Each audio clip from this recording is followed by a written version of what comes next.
Hello and welcome to Warren on Patreon.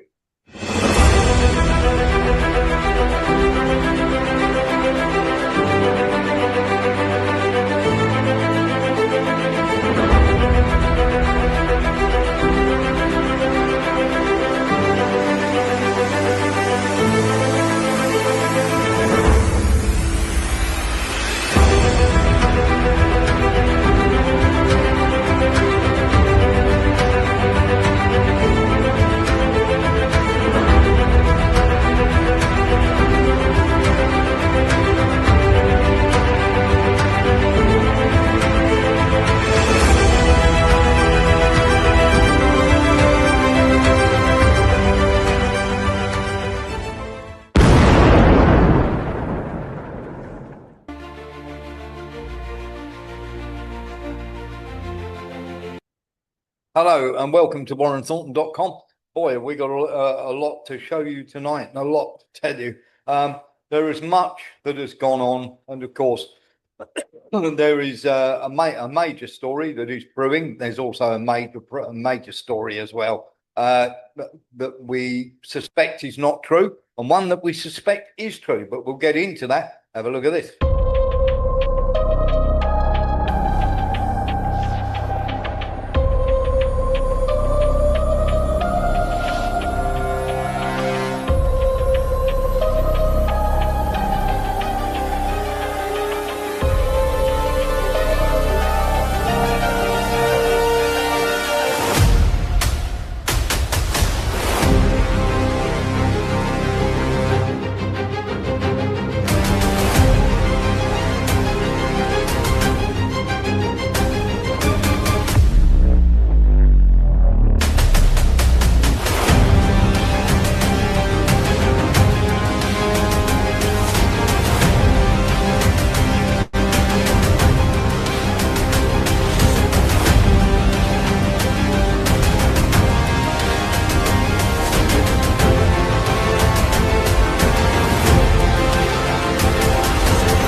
So there we are, funding a genocide. We will get into that. We'll be naming the banks who are giving Israel money, and of course the City of London in itself. And we'll be telling you exactly which banks are controlled and who buy. And of course, we'll be getting deeply into that as we go. Now, what have we got for you tonight? Well, we've got a really, really bad story coming out of the US camp in Baghdad, where soldiers could be heard screaming as they were burning, as of course that came under attack. We'll be talking about Trump coming out with absolute nonsense. Chris Wright, the Energy Secretary, coming out with the same thing. We'll be talking about the F-15s, a couple of F-15s that have gone down that nobody is talking about. And of course, the food slaughter centers that have been shut down in Gaza. We'll be showing you a video of the Iraqi drone who had to fly around the US airbase before actually striking. We'll be addressing rumors about Netanyahu. We'll also be talking about General Carney. We'll be talking about what's been taken off from Lakenheath and that we've been party to this war. We'll be talking about the Marines that were only 24 hours ago sailing off Luzon in the Philippines, getting ready to land. We'll be talking about the B-1s, the B-52s. As I say, the City of London, Dubai having almost no air defense whatsoever. We'll be talking about Carg Island, some of the nonsense that's coming out from Trump. We'll be showing northern Israel being lit up by the Iranians and the Negev airbase. We'll be showing you videos of Tel Aviv. We'll be talking about the peace deal. We'll be talking about Mashish Alinejad, Netanyahu, as I said, and some of the nonsense that's gone on with the Fujairah plant. So there is absolutely a ton to get through tonight. Hopefully we'll be joined by Lembit Opik at some point. Sometimes on a Sunday is a little bit slow. I am just going to say one thing here. If you like what we do here, pop across to Warren, go to Patreon, type in Patreon, and then type in Warren Thornton.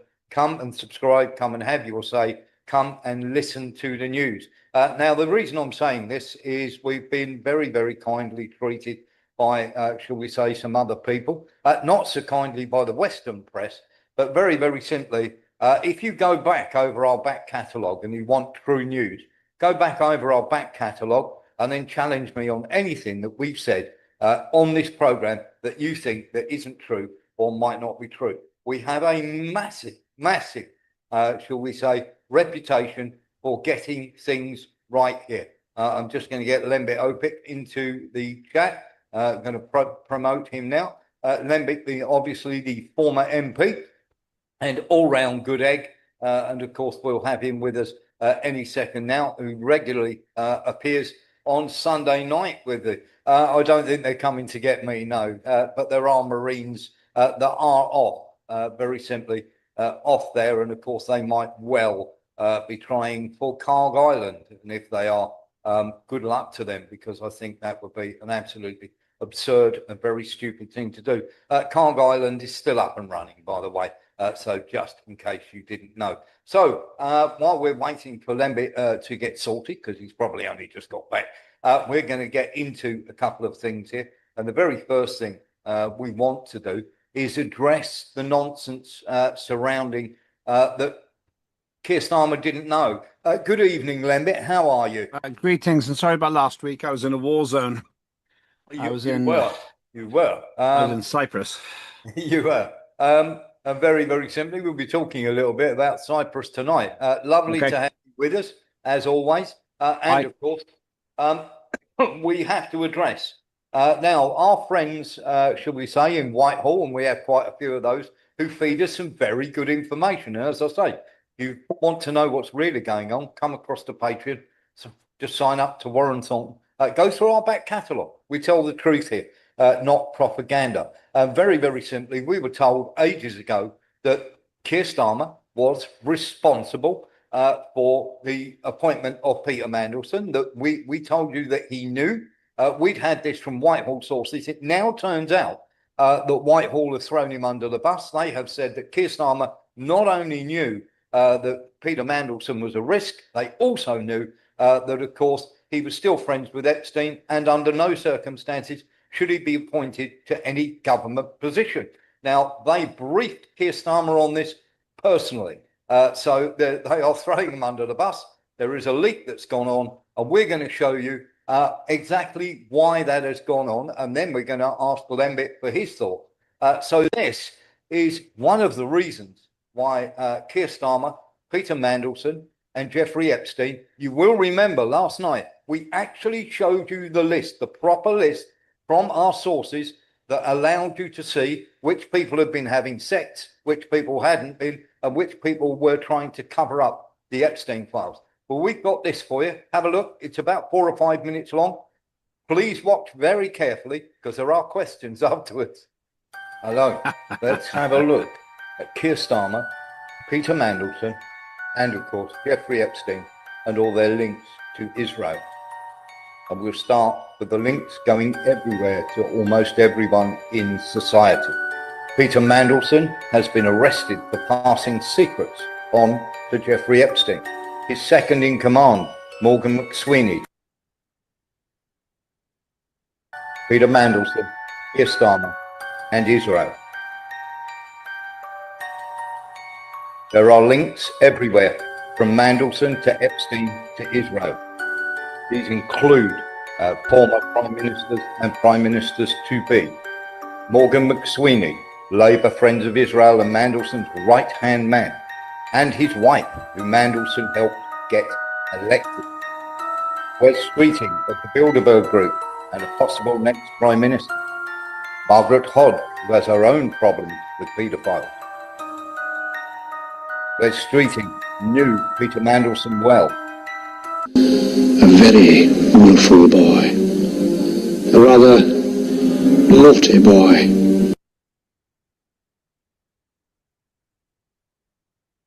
Don't worry, Peter, we will say it's the Russians. Other people were implicated too, such as Prince Andrew, and of course, many people in the United States protecting them from the Epstein files. People like Pam Bondi and links to Israel. Kash Patel and his girlfriend, links to Israel. Emily Maitlis and her chums in the media trying to protect Mandelson from the Epstein file by saying it was the Russians. Turns out he was passing secrets onto Epstein. Mandelson then had to resign from his lordship and also was arrested. McSweeney had to resign over the scandal. American politicians and naval people had to resign, all because of Israel, Epstein Island, and Jeffrey Epstein. Bill Gates was another one who was hugely implicated, who has been to meet Keir Starmer. Prince Andrew, who was protected for years by the royal family. And of course, we have to talk about Labour's peccadillos and what they have been up to. Many of these people that you are seeing now in these pictures have either been arrested for sexual misconduct or trying to entice 13-year-olds into sexual relations and have been arrested by the police, and it's all been kept very, very quiet, including putting somebody up 5 days after they were arrested for election. Dubious friendships from cabinet secretaries. Peter Mandelson, Jeffrey Epstein and Keir Starmer. Mandelson's home rented from Nathaniel Rothschild. The Darren Jones, Nick Thomas, Jonathan Reynolds, Labour Friends of Israel, every single one trying to stop you seeing the grooming gang report. Trevor Chin, Jacob Rothschild, former Prime Minister Tony Blair. Morgan McSweeney, big friend of Labour Friends of Israel. Wes Streeting been on visits to Israel. And of course, Palantir, whose owner, Peter Thiel, wrapped up with Mandelson. Labour councillors on Labour Friends of Israel trips. And of course, Keir Starmer, who has his own links with Jeffrey Epstein and Peter Mandelson.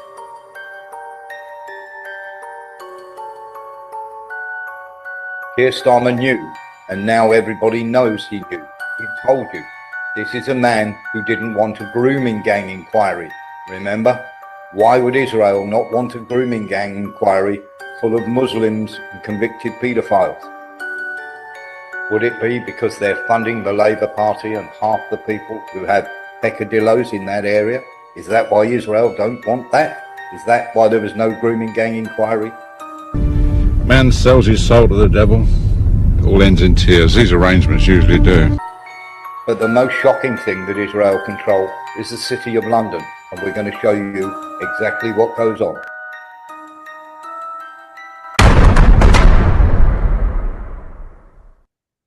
So there we are. That was just a short video showing the Labour Friends of Israel and all the links that go on there. Did it shock you at all, Emmett? I know we talked about it all the time, and we said that it's almost impossible for him not to know. Now it's actually out there legally and officially. Keir Starmer knew all about Mandelson's appointment. In fact, he was warned not to appoint it. Yes, a couple of questions there. I'll answer yours if you answer this first. Yeah. You said that Keir Starmer had his own links with Jeffrey Epstein. Do you know that? Through Peter Mandelson, yes. Okay, fine. Okay, I understand. Now to answer your question. None of it really surprises me because your intuitions are usually right in life. And even though the mainstream media repeatedly say, of course, being in the files is no evidence of wrongdoing. How many times do you have to hear that before you end up asking this innocent question? Okay, let's see everything. Let's see everything. Not just the names of the victims, the unredacted names of everybody else in it. Why, if these people have done nothing wrong, if there's no evidence of wrongdoing, why can't we see the names? It's a contradiction, Warren. It's a contradiction. I've met some people who are paedophiles. I knew Hugh Edwards. I've worked with him. I've no reason to conceal it because I happen to not be involved in his activities. I can give you and a character assessment of him, but it doesn't bother me. I've been on television with him. I wouldn't want Yeah. my name redacted from the interviews that I've done. I've only been in the presence of Jimmy Savile one time. It was horrendous, bad karma. But I wouldn't have my name redacted from the fact I happened to stand on a cruise ship deck with him one time. Didn't talk to him, but I was in his presence. Horrible feeling. So why are they all being redacted? That's the big question. Now, other things from your video, you're suggesting a certain link with the country. Well, a lot of people are saying that. And it would be very helpful if, once again, we saw all of it, including the 6 warehouses full, which I'm told have been discovered of Epstein files. Leading me to my third. I've got lots of comments, but the third one is, who in the world do we know to have 6 warehousefuls of information about other people they knew? Jeffrey Epstein must be one of a kind if he did this all on his own. He did it all for himself. Yeah, and his mystery absolutely. billions came from some mystery, brilliant business ability. His Lolita Express private jets, a Boeing 727. Now that's like a 200-seater triple-engined passenger plane. It all came from his brilliant business prowess. So you add all that together, Warren, and it leads to one big demand. Let's see everything, and then if you're innocent, it'll be obvious, and if you're not innocent, probably it'll be obvious too. And then we see the smoking guns, and then we maybe see the links, and that ties into the inference of your video. Yeah, absolutely does. And of course, we revealed last night the names that we knew from obviously the files that we haven't seen, but from two sources that have actually seen them and said that they can't go public with them because they'd be arrested immediately. But we did name the names. We named the names of the people who had actually had sexual relations with girls that were procured by Epstein, and also Epstein's the enablers of the people who are actively trying to block those Epstein files coming out. And that was from government sources. After we are no longer on the part which is openly broadcast, I think it would be interesting, perhaps after we finish the broadcast, to hear what you have to say on that. I guess we can't do that now because that's a bridge too far. We did name them on our Patreon wall, but exactly. We will go on afterwards, and we will have a chat about the people, because I have the entire list. There's 42 people that have had sexual relations, and we're more than happy to put that out there because we know it to be true, and we challenge any one of those that we name to come forward and tell us we're lying. Because we know it to be true. And we also gave a list of all the enablers. The other thing that is really, really important to know is, and Vic George might be interested in this, the City of London. So who's helping to fund all this nonsense that's going on? Now, we'll talk a bit more about Akrotiri Air Base and all this. Let's actually give you the banks and everybody else that have been helping these out.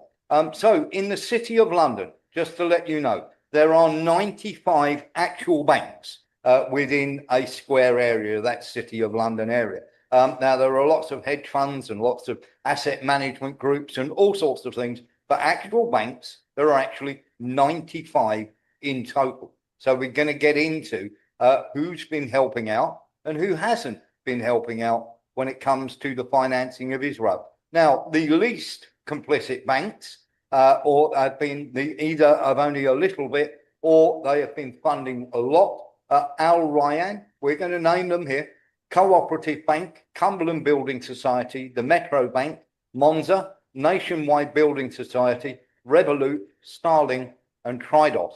That is in the City of London banks. They are the least, shall we say, right up there in terms of the culprits. Right up there at the very, very top. So they were the good guys. They are semi-good guys. They still have. Let me say this. I was going to say it at the end, but I'm going to say it now. Of the 95 current banks that they have in the City of London, I can tell you now, 79 of them have either a CEO who is directly linked to Israel, or has worked for the Rothschilds as, in their banking sector, and is now a CEO of another bank. So that's just to let you know that well over 75% of those banks have either a CEO who is directly linked to Israel or has worked for the Rothschilds. And the banks that come out the worst, supporting not only the facilitation of buying weapons through whoever is selling them, and of course we've got arms dealers and governments selling weapons to Israel, are Barclays, HSBC, JP Morgan, the Lloyds Group, NatWest, and I'm ashamed to say, because I used to bank with them, the Santander Group. Now, the assessment is against three different policies and practices. So the first one is around weapons and the military, including some of the most controversial weapons, providing financing for weapons and the military, and financing current companies linked to settlements. Okay, for the ones that we did back that we named that not so much involved, we had three aspect ratings: the least complicit, no involvement or had a policy against financing; middle was some involvement, the company not mentioned in major investigative reports or anything that we could dig up; and the most complicit are actively funding military involvements with no restrictions at all. So let's give you a summary of this. Triodos, they were the best on weapons policy, then Nationwide, then Cumberland, then Al Ryan, then Starling, then Revolut, then Metro Bank, then Monza. Then the Cooperative Bank was in the middle. It has had some funding. The Virgin Money Group has done massive funding. And of course, we have to find out Bank of Ireland, TSB, Danske Bank, ICICC were terrible. And of course, Svenska Handelsbank, Svenska Handelsbanken, to get their name right, were absolutely complicit. NatWest were also very, very bad. HSBC were also bad. They had done, now most of those I've named there, did 2 out of 3 of those things. Now, all 3 things that we mentioned, and that, of course, is selling weapons, financing them, and also complicit in making sure all the settlements and everything else got done.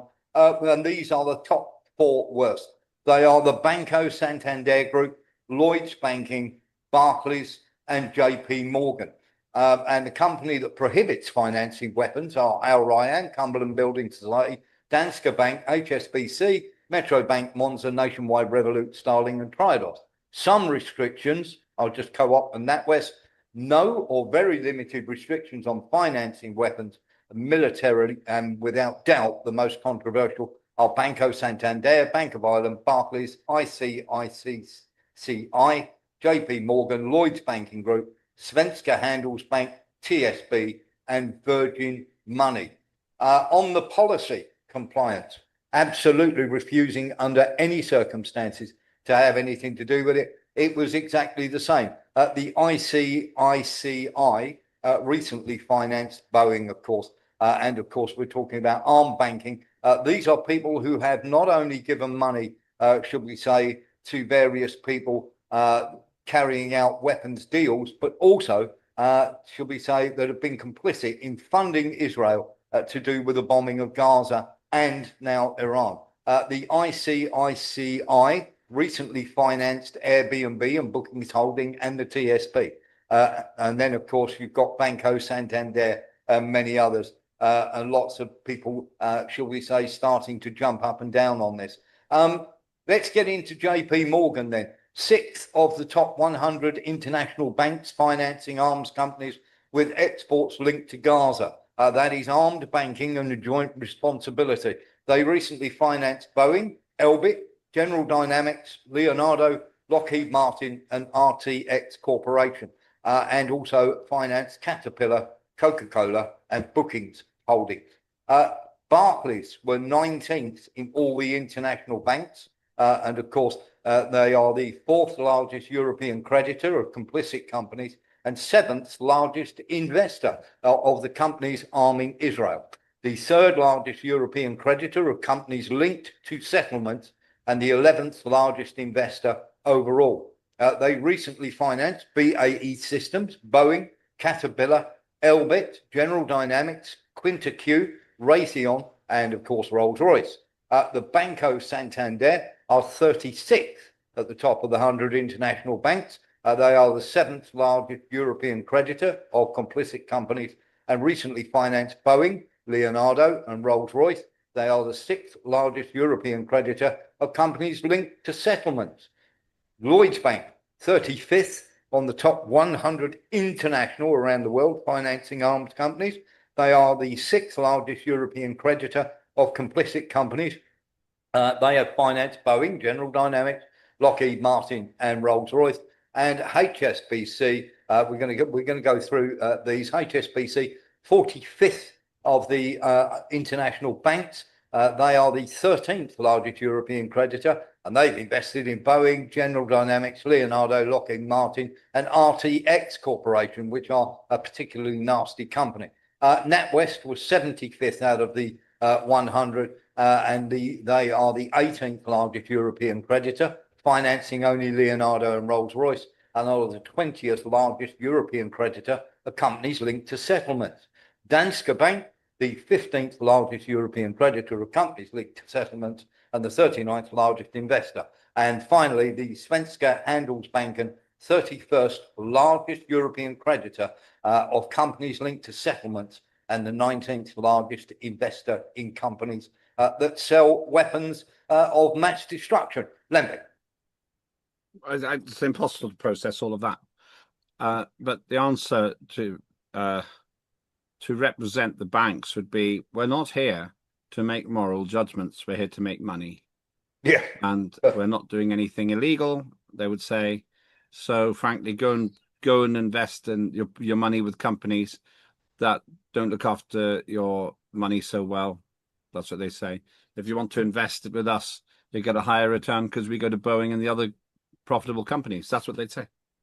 Yes, absolutely they would. But just to let you know that what we have there is in the City of London, either CEOs for the Rothschilds that have either worked for the Rothschilds or are directly linked to Israel. So not only is our parliament completely infiltrated, Lembe, but so it seems is the City of London banks where most of this financing is being run from. Well, you used the word infiltrated. What Rothschilds would say, because they haven't got anything else to do, they only seem to live for money, and so we just do that well. They'd say, you can moan all you want, Warren, with your little stupid program, and you're moaning many wokey, right on, let's make love, not war, mantras. But we, the Rothschilds, keep this world turning, and you may not like it, but greed is good. There's a lot of profit to be made in destruction, and we're not breaking the law. But at you namby-pambies, you'll just roll over and let Russia invade and run over the whole of Europe. That's what you want, Warren Thornton, you peacenik. That's what they'd say. Yeah, they might not say it quite so directly, but that would be the inference. What would you say to that? What I would turn around and say to that is, by the way, how did you enjoy paying for bombs that kill 160 children in a school? It's regrettable. Nothing's been proved. We're looking into it. That's the fog of war.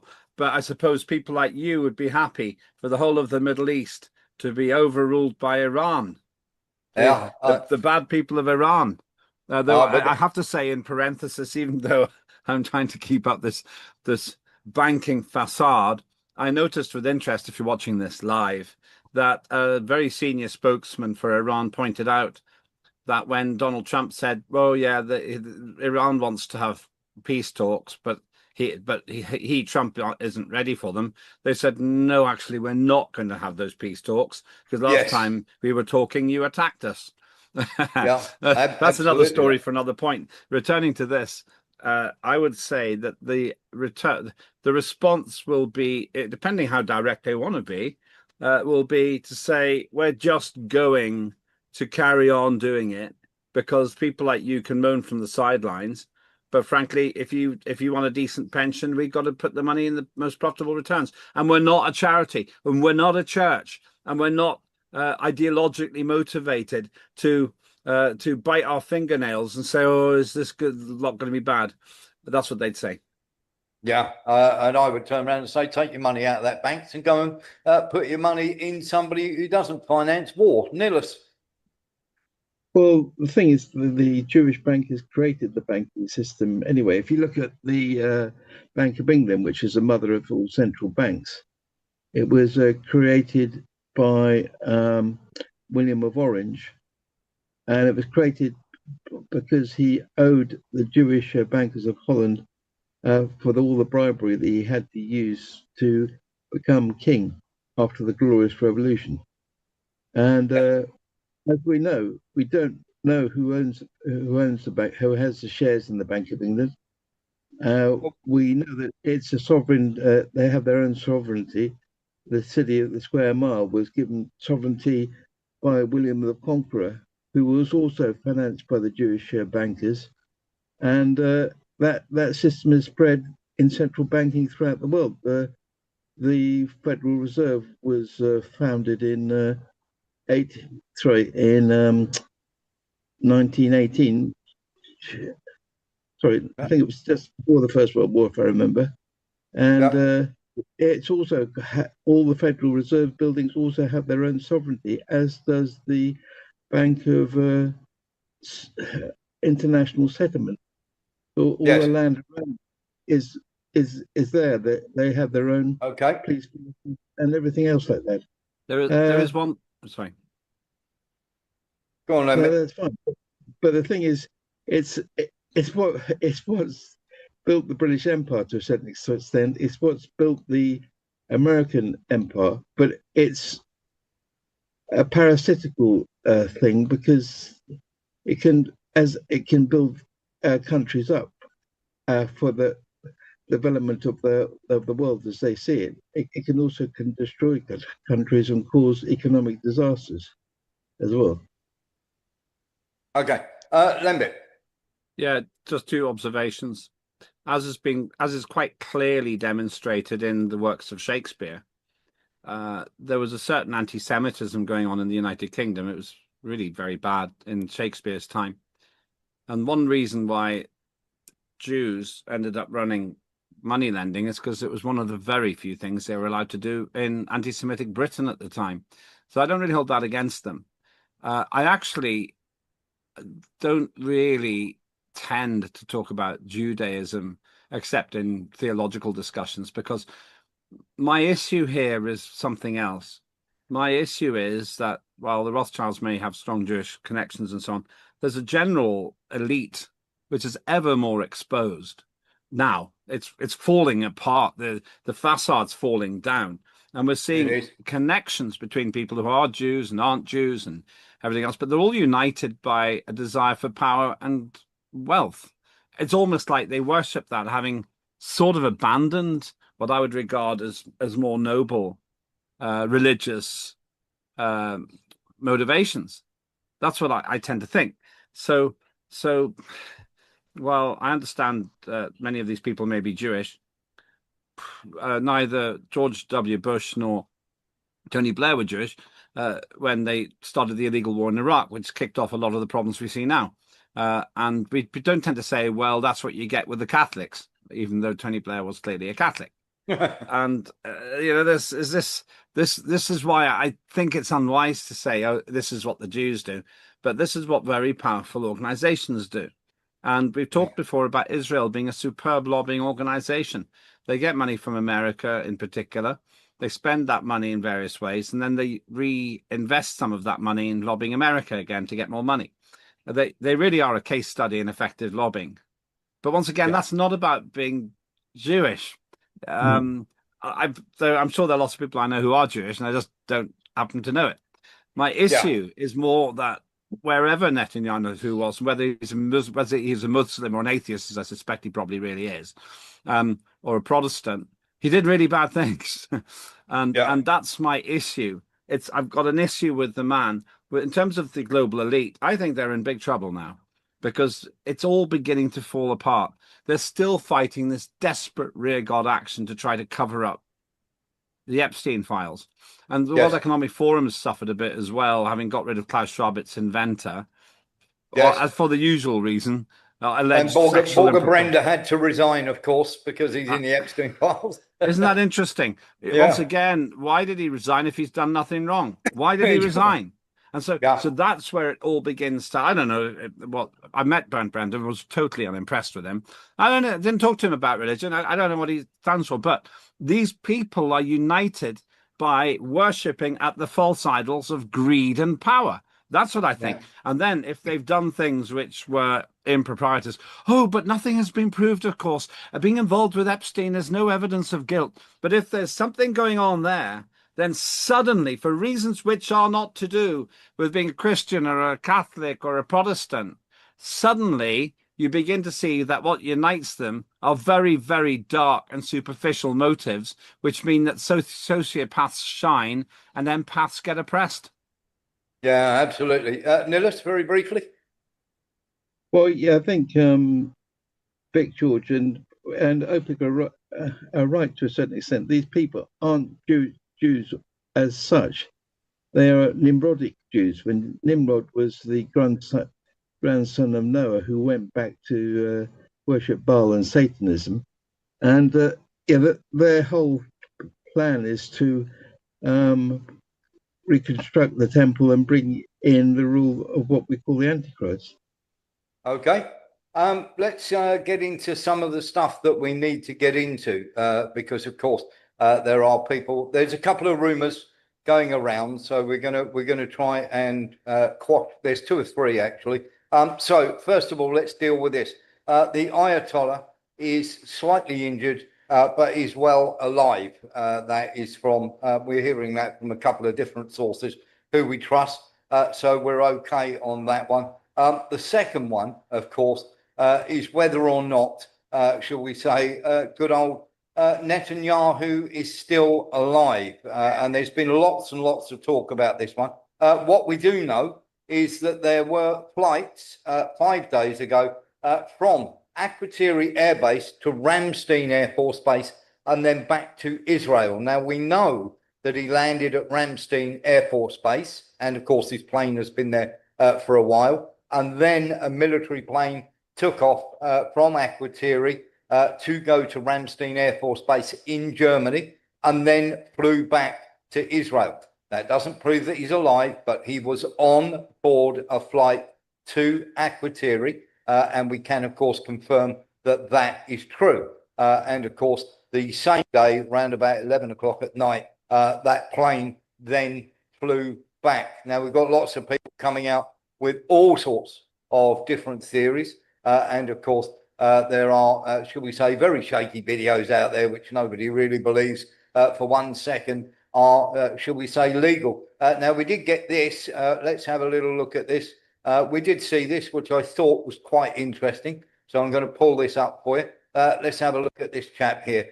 Here we go. Let me see if I can just square that away for you. And we'll get into it. To Kabak, he goes by @KTurk_1905 1919 over on X, and he says Netanyahu died on March 11th in a hospital in Germany. May he have abundant fire. I think that means may he burn in hell for all of eternity. I think at least that's what I'm hoping. Journalist speech translates into, according to my source, the shelters where Benjamin Netanyahu was hiding was hit by a Fatima missile from Iran on March 2nd. He was then put in an artificial coma, and they wanted to get him out of the country. But when they asked European countries for help, they all said, no thanks. Only Germany accepted him. As we all know, the plane called Wing of Zion was seen in Berlin, Germany. He stayed in a coma for about a week and died on March 11th. They say they will publish this news tomorrow on the 15th, and this is definite information according to my sources. Right, so let's get into that. First of all, he wouldn't have been taken to Berlin. No chance, absolutely none. There would be too much chance of that leaking out. If he was going to be taken anywhere, if he was dead, then he would be taken somewhere like Ramstein Air Force Base, where they could secure the compound and nobody would know anything was going on. But we do know that he was on board a flight to Akrotiri. So whether that was him or his body, we don't know. Of course, there's a video of him going into a coffee shop. There is definitely some AI content in there. And of course, the dates don't match and everything else. But until we hear proper how can I put this, straightforward evidence that he is no longer alive, you have to assume that he is alive. By the other token, though, the two other places that should we say, the buildings that his brother was in, and of course the home of Ben Gvir, were both hit.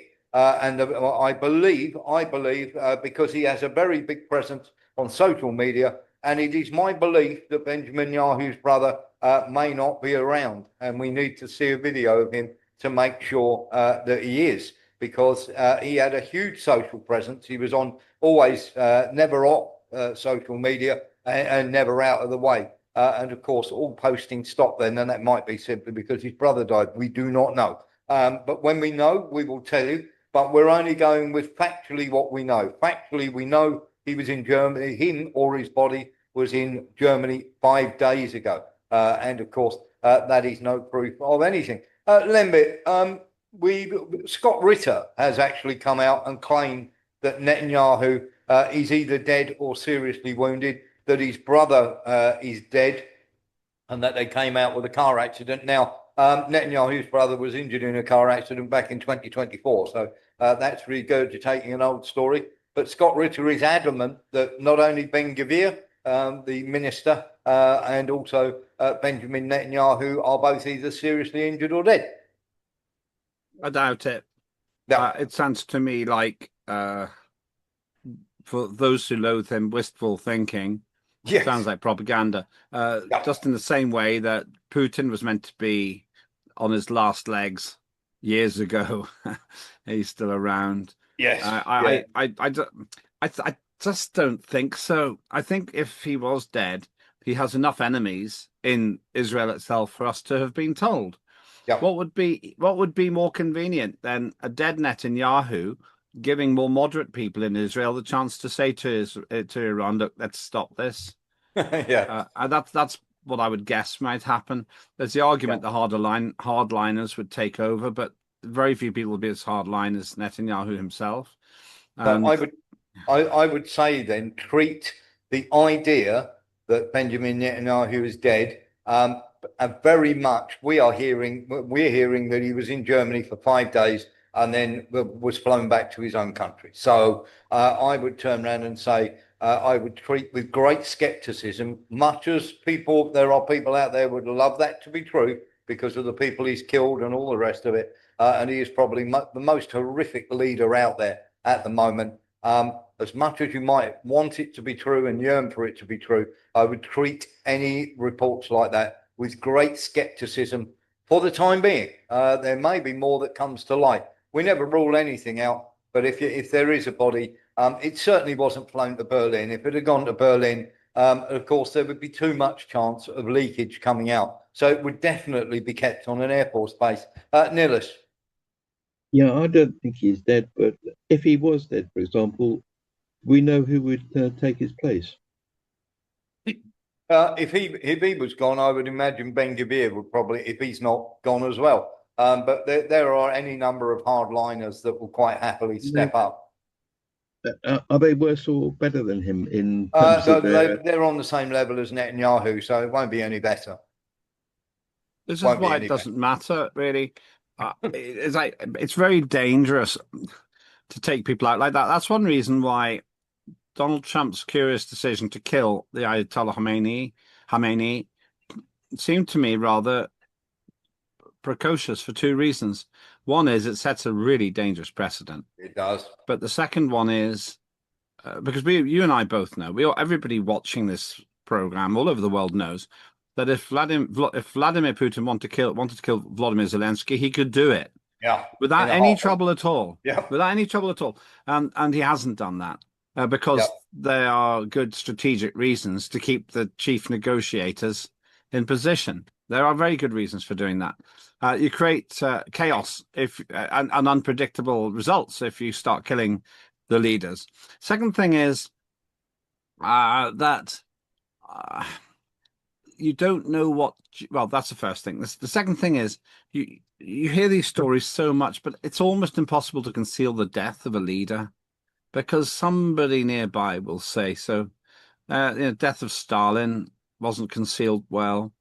and even though there was a great terror in the Soviet Union at the time, and the Queen's death, it went like wildfire across the country before it was officially announced in the United It Kingdom. did. QE to Queen Elizabeth II. So I don't tend to categorize this as particularly useful information. I tend to regard it as gossip because it Yeah. doesn't change the fundamental problem. Fundamental problem is that the whole of the Middle East has been destabilized, probably by an initiative led by Israel and followed by America, for all the reasons we've discussed in your show before. And they're in a quagmire now. And maybe we'll talk about the problems facing the allies, if you want to use an old World War II phrase. Yes. But whether Netanyahu's alive or not is only relevant if there's a change in political course. That's more Yeah. likely to come from Washington lighting the fuse and running away. Let's get on to a rumor that has much more chance of being true than Netanyahu being dead. This is Carney, who is the leader of something called Quds, which is, of course, the Iranian secret state police.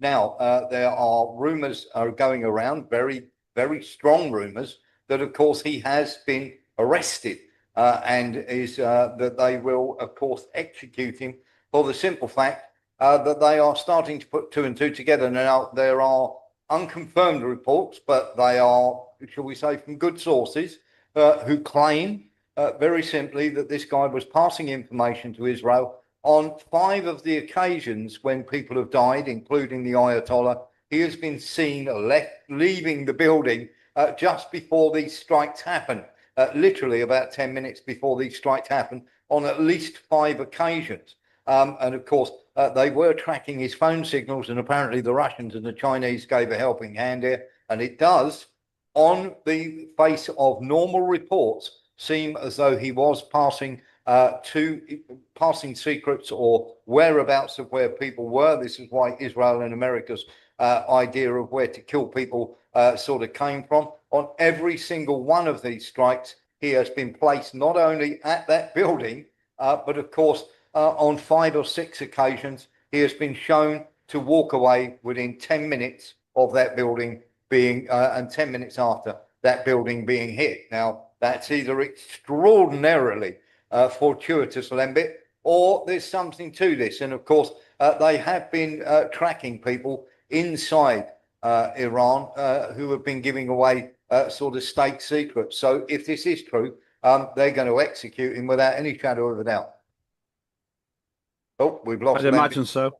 No, I'm here. Yeah, sorry, I don't know what happened there. I imagine so. I'll leave it to the people who've got the data.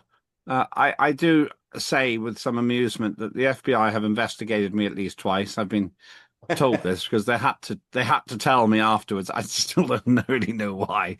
I'm very fond of America, actually. My father was a nuclear physicist and he worked in Oak Ridge, Tennessee. For those who know nuclear weapons development history, there was a nuclear facility there which produced an awful lot of the enriched uranium, the same kind of stuff that the United States and others are terrified Iran's trying to create. Or distill, if you like, to weapons grade material. So my father was a nuclear physicist in Oak Ridge, Tennessee.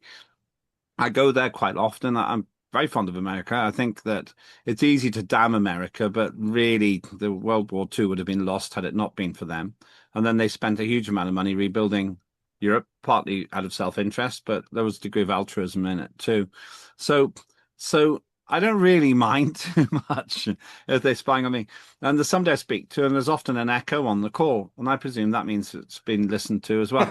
So I don't really have an issue, and I'm sure I've been investigated by others as well. I once detained for quite a long time when I was going into Moscow, for like 4 hours. And I had no idea why they were doing that either. I think it was just before the Ukraine conflict kicked off. So maybe they thought I was far more informed than I was. I was there for a completely different reason. So I assume pretty much that everything we do is being spied on. Probably even this show will cause some ticker to go off and some red light to flash and some basement spy center somewhere.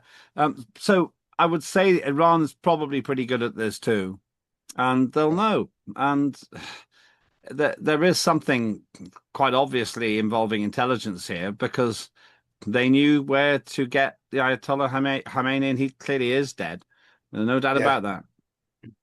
Yeah, and of course, there's at least on 5 or 6 other occasions that he's been seen to be leaving buildings sort of 5 or 10. Yeah. Now, you're either the luckiest guy in the world or you're in on it. One other lie that we need or one other rumor that we need to knock on the head. Trump has turned around and said that Iran are calling for a peace deal. Nothing could be further from the truth. Iran are absolutely not. And in fact, our source has turned around and said that they have had no contact whatsoever with America. They are not intending to have any contact either. So hopefully that clears that nonsense up, because they keep saying, oh, they're calling. Something that absolutely is true. The 31st Marine Division has been spotted in a ship, the USS, trying to remember the name of it. I think it's the Arizona. Might be another name of the ship. I do apologise. It is certainly named after a place in Warren. America. Sorry? USS Tripoli. Tripoli, that's it. Thank you very much. I knew it was named after a place. So the USS Tripoli, 24 hours ago, we know was off the coast of Luzon in the Philippines. And on that were 2,500 soldiers. Everybody's saying there's 5,000. There are actually 2,500 plus the ones that are already there. So remember that they've got people in Turkmenistan. They've also got people in the Zangezur corridor ready to go. Now, the rumor is, of course, that they're going to try and attack Karg Island, which is, as you know, and we've shown you, is a tiny little island just off of the coast of Iran. This would be an extremely stupid idea. And of course, they have bombed it. And we'll show you a little something on Karg Island now. They have bombed it, of course, and they said, oh, we're going to do this, we're going to do that, and everything else. Here's Karg Island. And this is the satellite picture of the bombing of Karg Island that you're seeing now.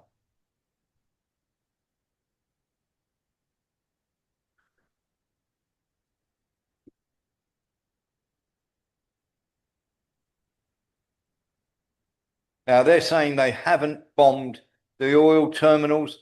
They've just bombed the air defenses. They also say they've taken out 1 or 2 ships. And of course, they have not done that. The ship that they showed on their shall we say, on their video is still pottering around the straits. And of course, the Straits of Hormuz and the tankers and everything else, they are desperately trying to get people to come, shall we say, and do all sorts of crazy things by getting various countries, Lembit. The Straits of Hormuz still remain closed, and American tankers are still being hit, and anything that tries to move through there is being hit hard. It is, of course, completely and utterly shut off. There was another US oil tanker that...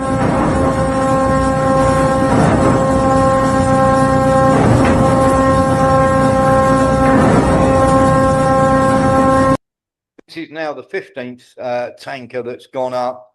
We have a problem, Lembit, because nobody, absolutely nobody in Europe wants to sail anything through the Straits of Hormuz on behalf of the United States, Lembit.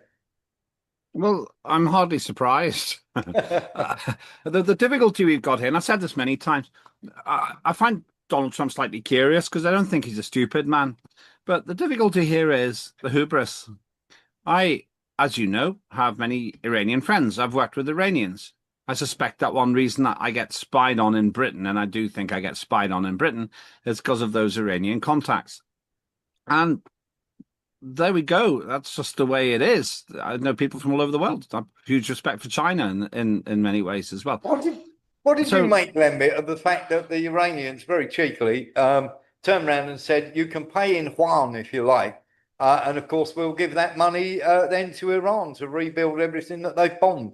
Nobody seems to be taking up on that. Well, the thing about it is, well, there's two parts. Just on that one, there are other empires which are on the rise, while the Western hegemony is on the decline.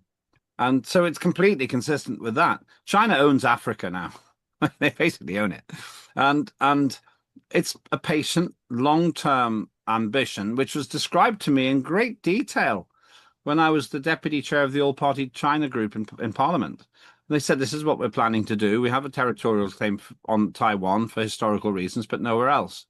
And they more or less said, we will take over they didn't put it this overtly, but this is what they meant. We'll take over the world by economic investment, by just building and building and building. And they've either built or expanded 100 airports in the length of time we've been machinating over whether to have a third runway at Heathrow. They built 100 airports, so expanded them. This is the thing. So that none of that surprises me. In terms of the other part of this, what does surprise me is that Donald Trump seems to have really got himself deep here without understanding the fact, which is now becoming obvious even to the war sympathetic mainstream media, that all Iran has to do to win is not lose. Yes, yeah, and of course there's Carg Island, which just goes to show how unbelievably stupid it would be if they tried to sail an invasion force, I should say, up obviously through the straits. You've got to do that first of all, then to go and land on this island. This is very much a sort of really stupid idea from Trump, and I've got to say it's got all. How can I put this? It has got to be one of the most idiotically stupid ideas. And if you didn't know, only one of Iran's 5 operational oil export terminals is located on Carg Island, so it's only one of 5. Not this massive producing thing that everybody keeps saying it is. Now, Kepler, the amount of oil loaded from the tanks and installed on Carg increased by 1.5 times the past month. That means that Iran was quickly emptying Carg's tanks and was prepared for this attack. They'd already got ready for this. They spent 40 years getting ready for it. 40 years. And they've done every scenario. All they've done is say, okay, this is plan C, subsection 2, or D, part 1. One other interesting point. I'm sorry I talked over you. I just don't want to lose this thought. Going to Carg Island may look like a victory in the short term, a physical invasion of a bit of land that Donald Trump thinks he can secure because it's an island. But I suspect it would all if they do try this, it will go down in the same annal of history that includes Gallipoli, Vietnam, Afghanistan, and Custer's Last Stand. It's not a gig you'd really want to take on if you're a Marine, because it's just, even the geography of it, it's really hard to believe that the Iranians, the crafty Iranians, won't find a couple of jet skis and some RPGs to cause a little bit of trouble for those ships. Yeah, absolutely. And they've got the fast boats all around there, and they haven't managed to hit any of them. Eric Jones was first, then Nillis. Yeah, it's more like the annals of history, I believe. We'll go with that, Lembit. I think Mr. Trump is as safe as he ever will be right now from assassination, because let's face it, J.D. Vance doesn't want to go in there, so they're going to want to keep him alive and well right now. Yeah. So he's probably as safe as he's ever been from any kind of problem. So. Yeah, I think you might be right. And there's a lot that is going on that, of course, many people are not talking about. And of course, Trump is going to be kept exactly where he is. Nillis. Yeah, the Bay of Pigs comes to mind as well. But yeah. But what I was going to say, the more America interferes with Iran's oil businesses, the higher the price of oil will go anyway. So well, a friend of mine, an American friend of mine, contacted me today, and he said it was $2.30 at one point. And now it's gone up to $3.87. And of course, Trump is promising that it's going to come down, that the war is over, and everything else. And nobody is buying it for a second, for the simple fact it's a map of Tel Aviv. There we go. If the war is over and they've got complete air superiority, can you tell me why Tel Aviv is getting absolutely smashed? And it is getting absolutely pummeled. Let's have a little look at some of the videos and everything that we're getting coming out of Tel Aviv now. Have a look at this.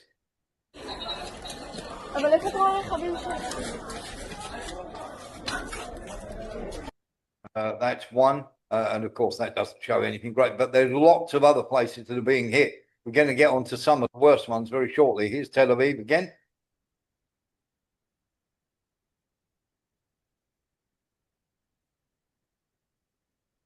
And of course, as I say, we're just going to flick through some of these videos for you so you can see exactly what's happening in Tel Aviv. This is, of course, the area that we are told had Netanyahu's brother in. That, of course, is Light, and that is one of Netanyahu's residents, just so you do know. And of course, we'll get through. This is Tel Aviv tonight.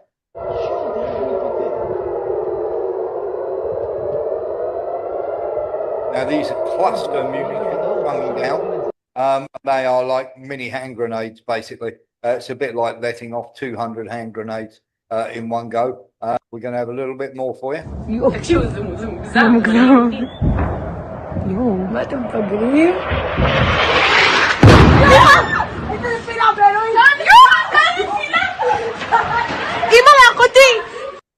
And of course, it's frightening the locals, shall we say. There is a couple more, and then we'll get to Lembit. Here we go. That is what happens when one of these cluster mines comes down. So that's one of them. When it lands in the middle of the road or lands wherever. It is very, very random, and of course they're very, very dangerous. But then Israelis did drop white phosphorus on those areas, and we're going to show some other areas in a bit. But just have a look at this building here on the left that you can see. I'm just circling. Where is this? Where is this? Tel Aviv. This is all Tel Aviv. Okay. Have a look. And that's a cluster, one of those little cluster bombs going off. Now, it doesn't seem very much, but if you get hit by one of those, but Tel Aviv is getting hit all the time.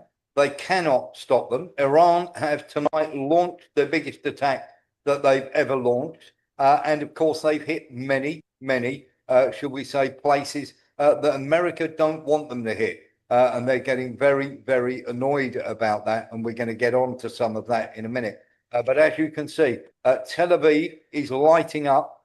Everywhere is getting pounded. And of course, many of these cluster munitions are causing, should we say, quite substantial damage. And this is pictures of Tel Aviv tonight. Have a little look. So there are various areas that have been smashed. And they really are. Tel Aviv is taking an awful pounding, as is Tehran. I mean, Tehran's getting absolutely obliterated. But the Iranians are still able to cause extensive damage. Lee Williams. I was just going to add, is it not going to be long before they take the electricity out of that area as well, apparently? Well, they've been trying not to. So let's put it that way. They've been trying not to for the simple fact that if they do hit it, and this is where I'm going to go back to Karg Island for a second, Lembit, because if they then do go and destroy the terminal on Karg Island, Iran have said that they will hit the other terminals and in the countries bordering the Persian Gulf. So here's the list. You've got Saudi Arabia, which is Ras Tanura, which is the largest marine oil loading center in the world. That's 6 million barrels a day. Then you've got Ras Al Jumeirah, which does 3 to 3.6 a day. United Arab Emirates, which has got Fujairah, which has multiple docks and is the largest fueling center in the world, one of the largest fueling centers in the region. And it's the site for crude oil and petrochemicals. And of course, they've been hitting the US base there. Qatar have Ras Laffan, which is the largest LNG export facility in the world. Kuwait have got Mina Al Ahmadi, which is the central crude export terminal, and Bahrain with their Sitra terminal sites, which do exports. Now, there were 15 explosions on the island. However, 1 hour after the attack, there was the air defense activity on the island, which straight up debunks the claims that all their air defenses are destroyed there, Lembit. Yes, I go back to what we said before. Iran's been expecting this. Everybody knows that it's an asymmetric war. The Americans and Israelis are very well armed. They're working together. They've got clear military superiority. But Iran has been waiting and planning. Iran is an enormous country. They've got holes in the ground. And not every single person in Iran hates the regime. This is the thing. It's worth remembering that the regime only came into life because of public disquiet and dissatisfaction with the Shah of Iran. This is the point. It's basically, this is the problem. So what we end up with is a kind of that hubris phenomenon again, where America thought they could smash Iran, but they thought that in Vietnam too. Ho Chi Minh Trail, which was the main route of military supply, and Chu Chi tunnels, which were underground, vast underground complex, big enough for, I think, vehicles to go through. They were never defeated. But the other problem was the hearts and minds. And there will be people in Iran who are saying, no, we're not having this. And maybe neutrals might be more sympathetic to the regime. This is the point. The assumption, which Donald Trump made quite clear, that the Iranians should rise up and the West will send help. That was a risky assumption, and so far it hasn't proved. At the very least, it hasn't proved an overwhelming desire by the public to overthrow the regime. Yeah, absolutely that. And I'm just going to show you this because if America had this overwhelming, shall we say, air superiority, can you tell me why a drone, an Iraqi drone, can fly around a US airbase in Baghdad without being taken out and cheerfully, very carefully, slowly select its target that it's going to hit? Have a look at this.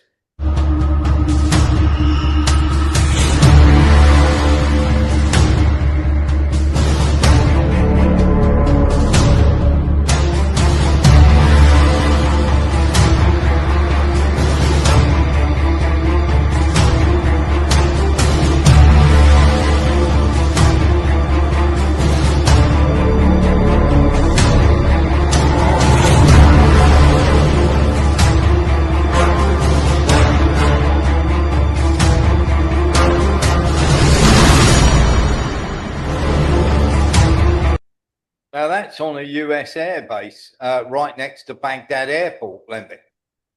Well, were they actually aiming to break? What did they actually hit? Apparently, that was one of the centers for comms that they were hitting there. Okay, yeah.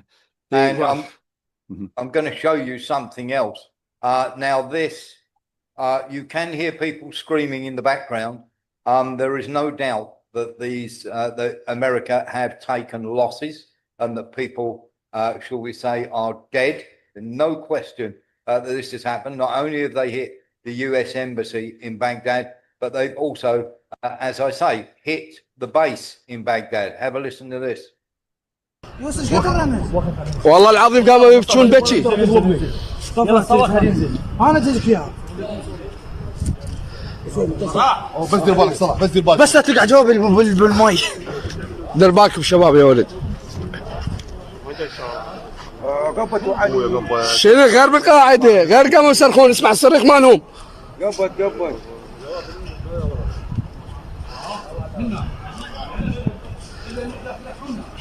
هذا مراسل الجزيره مراسل العربيه كلها صاعده هي كلها صاعده هنا.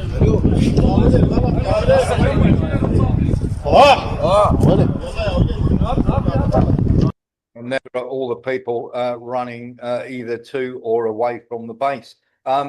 Lembit, there's no question. We know that American soldiers are dead in that strike. Iran? It is in Iraq. No, but by Iran. Oh, no, by Iraqis. No. Okay, so who did the strike? Iraq. Okay, Iraqis. Okay. Iraqi forces, yeah. So they're beginning to become emboldened in exactly the opposite way that the Americans were hoping. Yes, and as you're talking, we're just going to be playing the fire that is still raging there. So this is an American base. It is a US base on the edge of Baghdad Airport. Well, this is what I've been expecting, that in the asymmetric warfare environment we've been discussing, that you'll get individuals and people on motorbikes chucking stuff over walls, an RPG, hide that in the back of a pickup truck, and do things nearby these places. You cannot possibly put a security cordon across the whole of the Middle East. And the other thing is this low budget drone warfare phenomenon, where Iran supposedly can actually produce more drones than it can use, or than it needs. It hasn't really been deteriorated in terms of the total loss system they're using, but they inundate the system with Patriots at $3 million a pop, taking out $7,000 drones. And eventually you run out because you do. The Patriots are complicated, and these drones are the kind of thing I could probably build in my shed. Yeah, absolutely that. And just before we let anybody in, we're just going to say that we are absolutely certain that these people are, should we say, not only getting pummeled, but this is the Baghdad, the US Embassy in Baghdad, which of course had a comms center on top of it, and has been smashed by another Iraqi drone. So it's not just the air bases, but the actual US Embassy itself is getting pummeled, Blembit. And of course, they're just going to keep taking it down. We're looking at pictures here of the literally the radar that was perched on top of the embassy that has been attacked, that has been taken down, and is no longer functional. This would obviously get rid of the lie that America have complete control of the skies. They obviously don't. We can't. How can you have? I was in Hamley's, the toy shop in Regent Street recently, a rare treat for Angelina and Maria, my kids. And when we went in, there was this guy with a little drone, probably about this big, and it was just buzzing around. I don't know how much it cost, maybe £100. I don't know. Well, if you make it 10 times bigger or 5 times bigger, you could probably put 200 grams of explosives on it and do the damage you've just shown there.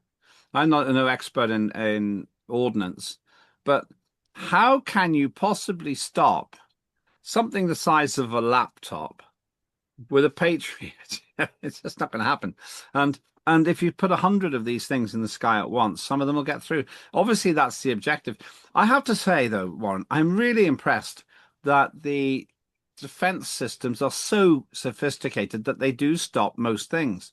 90% plus, I'm guessing, on both sides. That's incredible.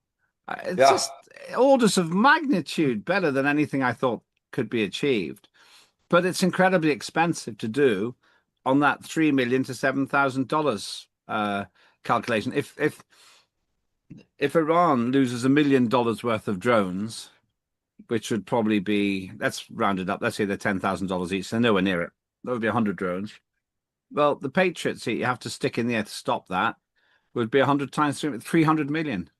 It's like 300 to 1 or more in terms of cost.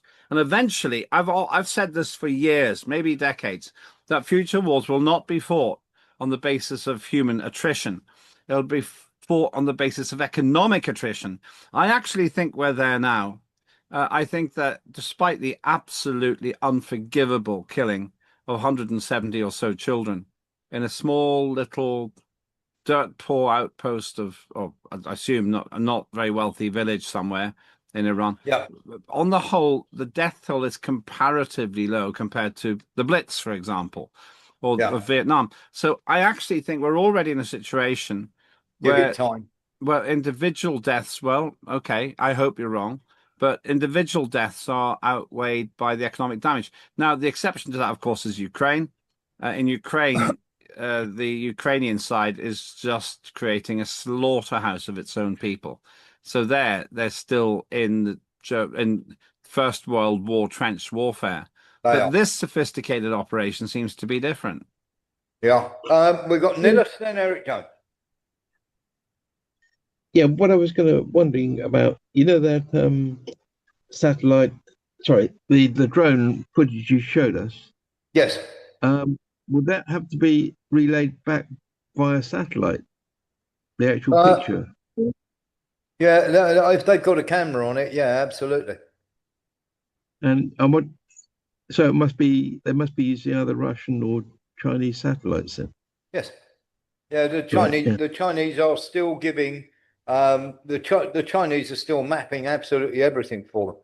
This is why they were able to find this is why they're able to hit things with such good targeting. And we've got some more videos of that coming up.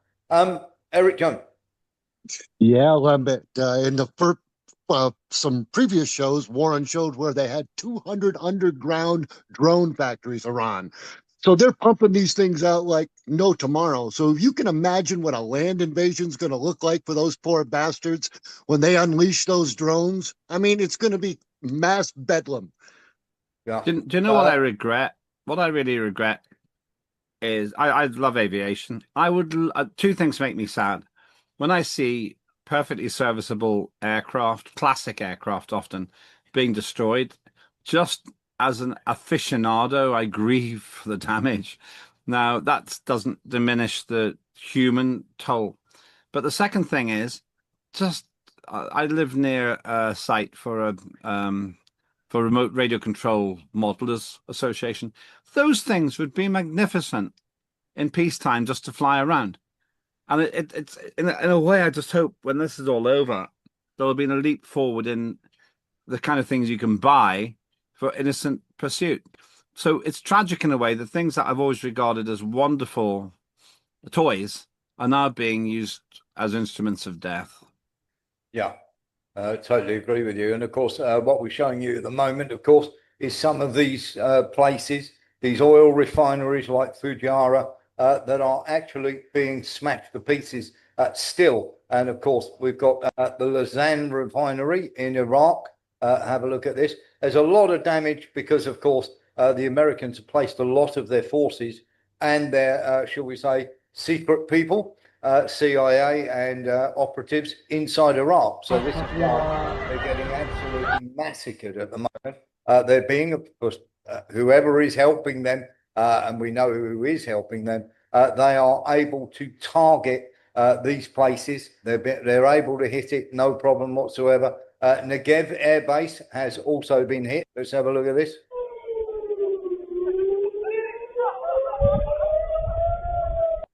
Now, this is very much a forward operating base for the Israelis. And of course, they are not able or don't seem to be able to do anything about it. And here's northern Israel being lit up. As you can see, there's plenty of fires going on in northern Israel. And of course, Dubai's pretty much open season because they've got almost no air defense whatsoever. People will turn around and go, that's not true. And literally, you'll be told that this is not so. It's not happening. This is Dubai today.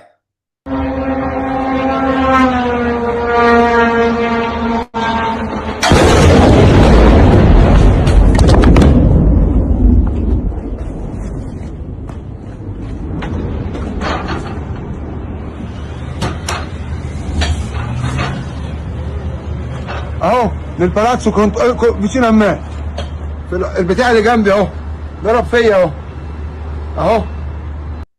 So that's Dubai today, Lemmy. They are literally out of air defense missiles. They run out as predicted then. Yeah. Yeah, it's one. Okay, there's an interesting point here. Iran's apologized to its neighbors for doing this. It says it hasn't been aiming to hit residential areas. What's your take on that? Well, my take on this is very simply, you've got American air bases there, and they have said we will not launch against anyone whatsoever as long as they are not launching American sorties from their bases in their country. So, in other words, if you stop America launching sorties from Iran or Bahrain or UAE into our country, then we will stop attacking you. And there's a couple of countries that have done that, but UAE and various others have not taken a blind bit of notice because, of course, the Americans are pretty much in charge there. Okay, so that is actually fairly intelligent from the Iranian point of view. Yep. Because Yep. they're saying this is going to hurt, but unless you stop hurting us. Yeah, Very difficult though, because I can't see how the UAE or its mates in the area can resist America. It's very difficult because I've been to the United Arab Emirates many times, Dubai. It's not my favorite place, but No. it's I've regarded it as totally safe. A girl in her teens or 20s can walk through the middle of Dubai center at 3 a.m. and she will not be touched. She'll be totally safe. And there's not much alcohol readily available. You can drink, it's not illegal, but it's not easy and it's expensive. And they have produced a society which is in many ways really agreeable.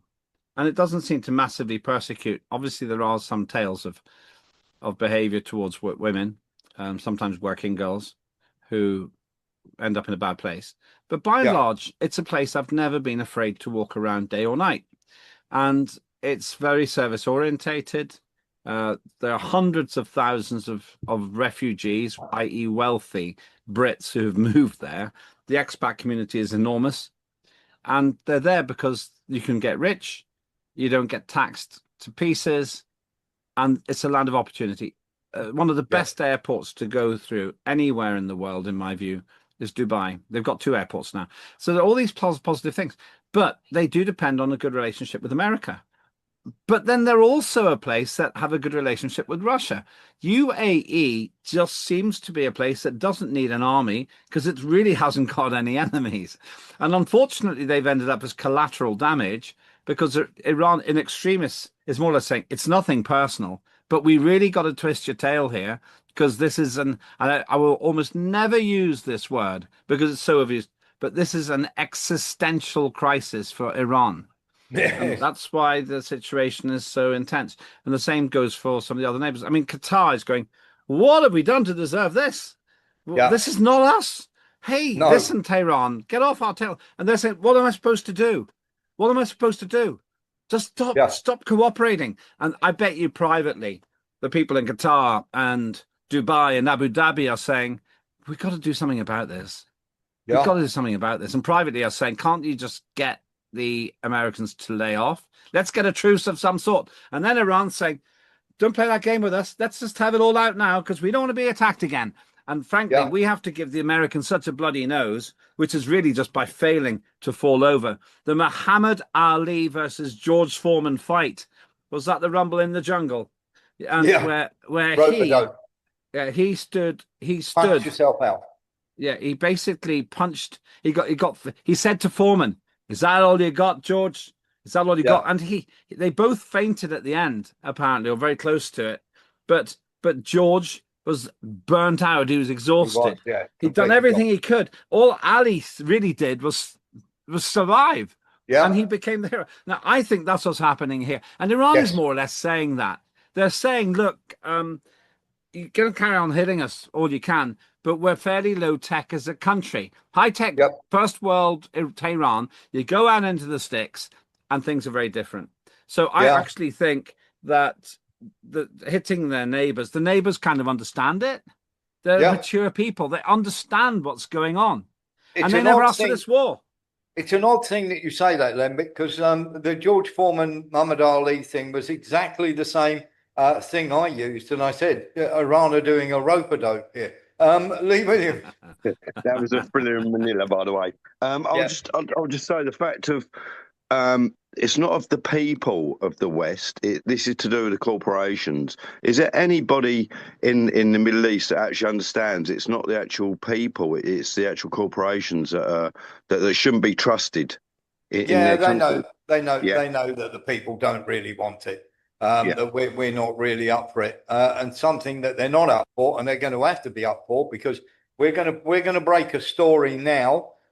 Those are the 6 dead that were in the refueling tanker, and of course the nonsense that's coming out that's saying the refueling tankers that hit. I can now absolutely 100% confirm that the actual missile that took it down, of course, was the one that we have been banging on about, and of course, there is no way that they hit.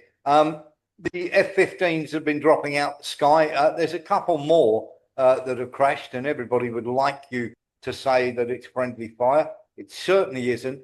They're certainly taking these out. There's no question that they're hitting these, and many people are saying, "Oh, can't be." There is going to be more dead. This is the United States Air Force. They are being evacuated from Jordan, and they're being evacuated to Germany.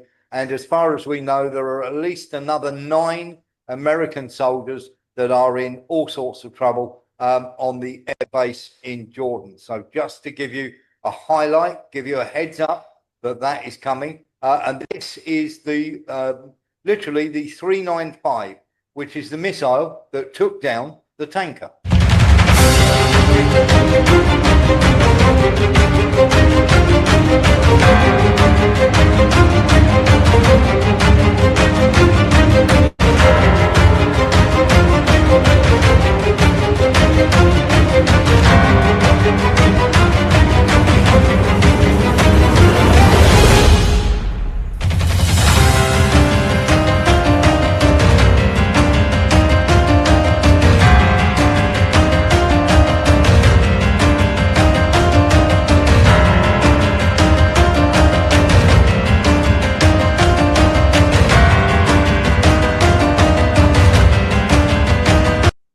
And as you can see, they've got a lot of them. Sean Murphy.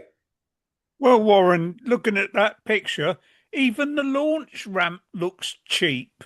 Yeah. Aluminium. Yeah. Cheap as chips, but it'll do the job. You know, it does the job. If it does the job, it's there we go. Vic George says here, tourists are freaking out and leaving ASAP out of Dubai. Lee Williams.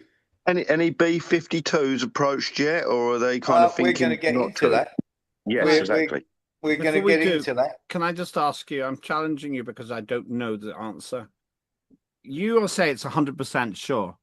Not one of the reports that I've seen in the mainstream and the alternative media that I've been able to see has made that claim. No. Why are you so sure that you're right and they're wrong? Because I made the assumption that the actual crash was caused by a mid-air collision between 2 KC-135s. One was supplying the other. Simply not the case.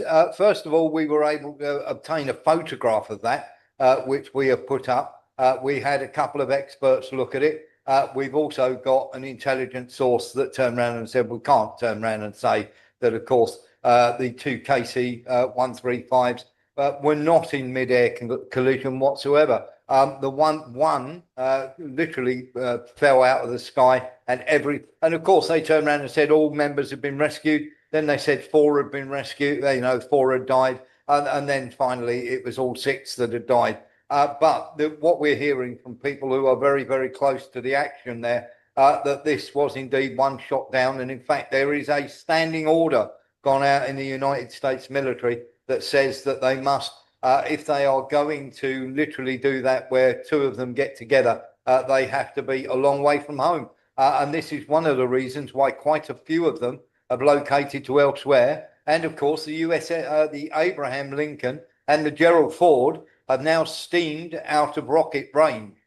So, of course, these 395s can't actually take them out. So they've actually steamed away. They've both steamed away from the area to put some more distance between themselves.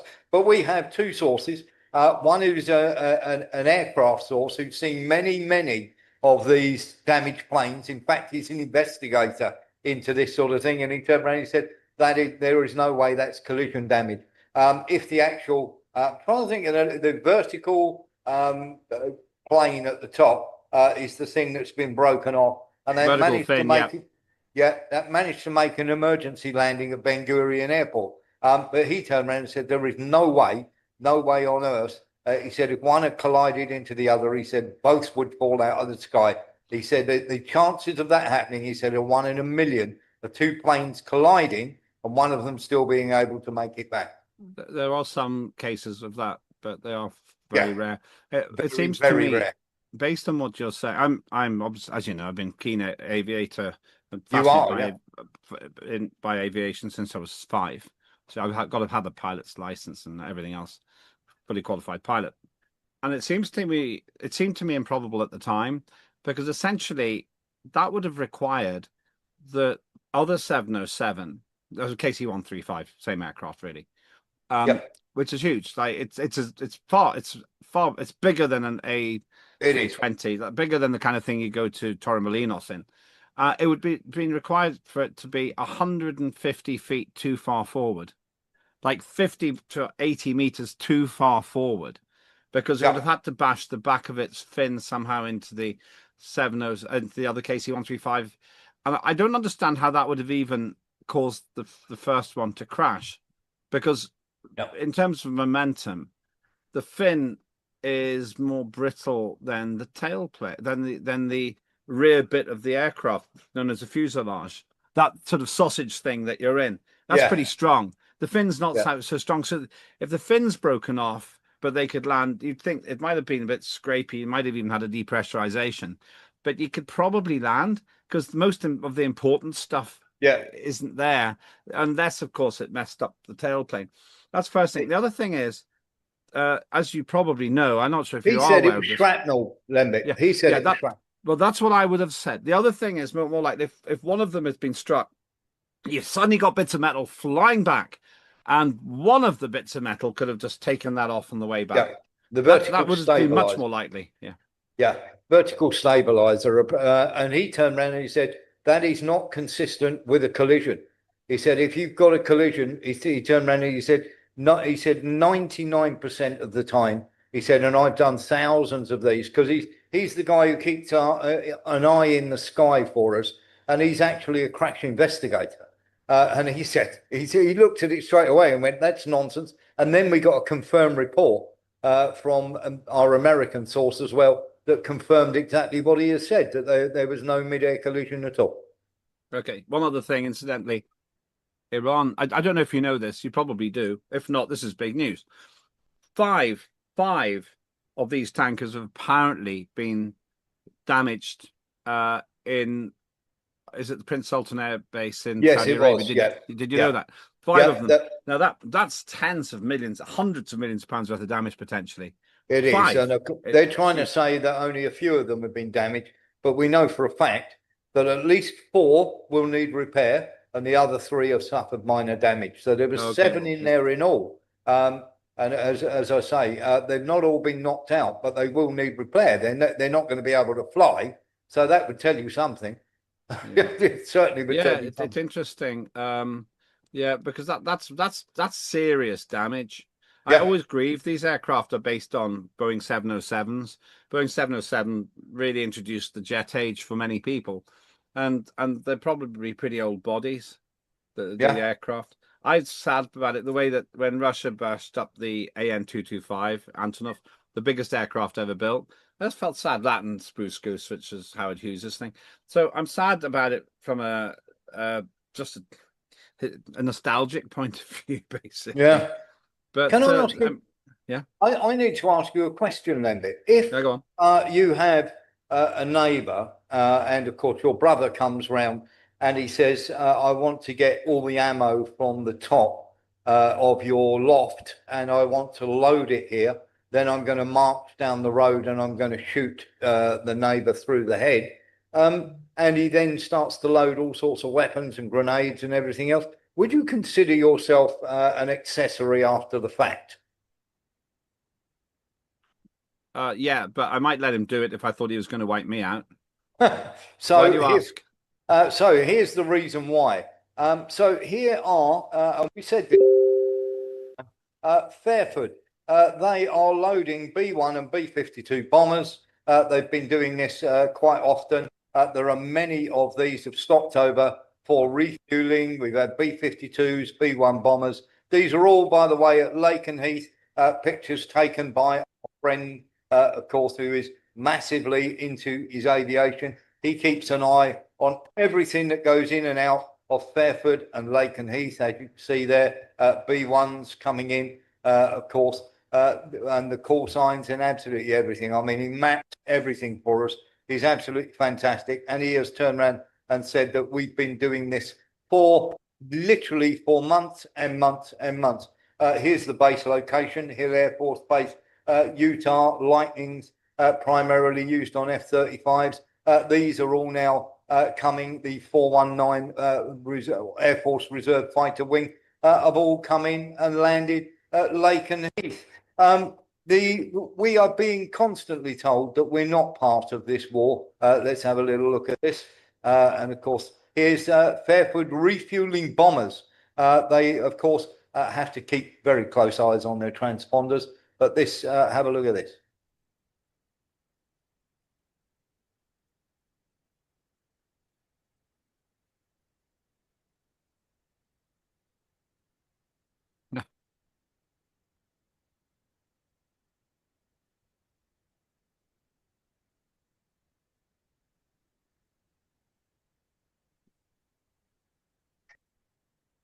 So all sorts of refueling, loads of planes coming across, and there's loads that are getting ready now, and they're transferring to Ramstein Air Force Base, and then they're going to fly on to Akrotiri, and then they're going to fly on to missions inside Iran. It certainly looks, from everything that Graham, our guy, and he's brilliant at keeping track of all these things, that they're getting ready to really paste Iran rather badly, Lembit. Yeah, let me tell you an interesting statistic, which I actually put out on tweet. Please follow me on @Lembitopic if you haven't already. And here's an interesting statistic for you. Each Keir Starmer approved bombing raid against Iran from the United Kingdom, say from RAF Fairford or Lakenheath, each return trip by a single Boeing B-52, the 8-engined Stratofortress, a marvelous aircraft, likely to be in service for an entire 100 years. That's really unheard of. Each single bombing raid uses enough fuel to power an average family a car for 275 years. Wow. Don't tell me that this government is in any way serious about net zero, because apparently, well, they'll preach at you for dropping your kids to school. They'll praise you for dropping your bombs on Iran. And it doesn't matter. Another little statistic, HMS Dragon, the faulty ship that was being fixed in Portsmouth, will use 530,000 gallons on a one-way trip to the Gulf, to the Persian Gulf, which is enough fuel, a one-way trip, enough fuel to power one family car for 3,700 years, or 300 family cars for their entire lifetime. And so what we're seeing is the complete abandonment of other pseudo priorities by the Labour government. But the worst thing of all, and those to me absolutely make toast of their environmental credibility. But the worst thing of all is Starmer doesn't know what he's doing. He said no, no, no. Then he said yes, yes, yes. And according to you, he's saying yes all along. Yes, he was. Yeah, absolutely no question whatsoever. We're going to have a couple of bits of this now. Trump is being mocked by Iran. He has claimed he's defeated us 9 times in the last 2 weeks. Absolutely hilarious.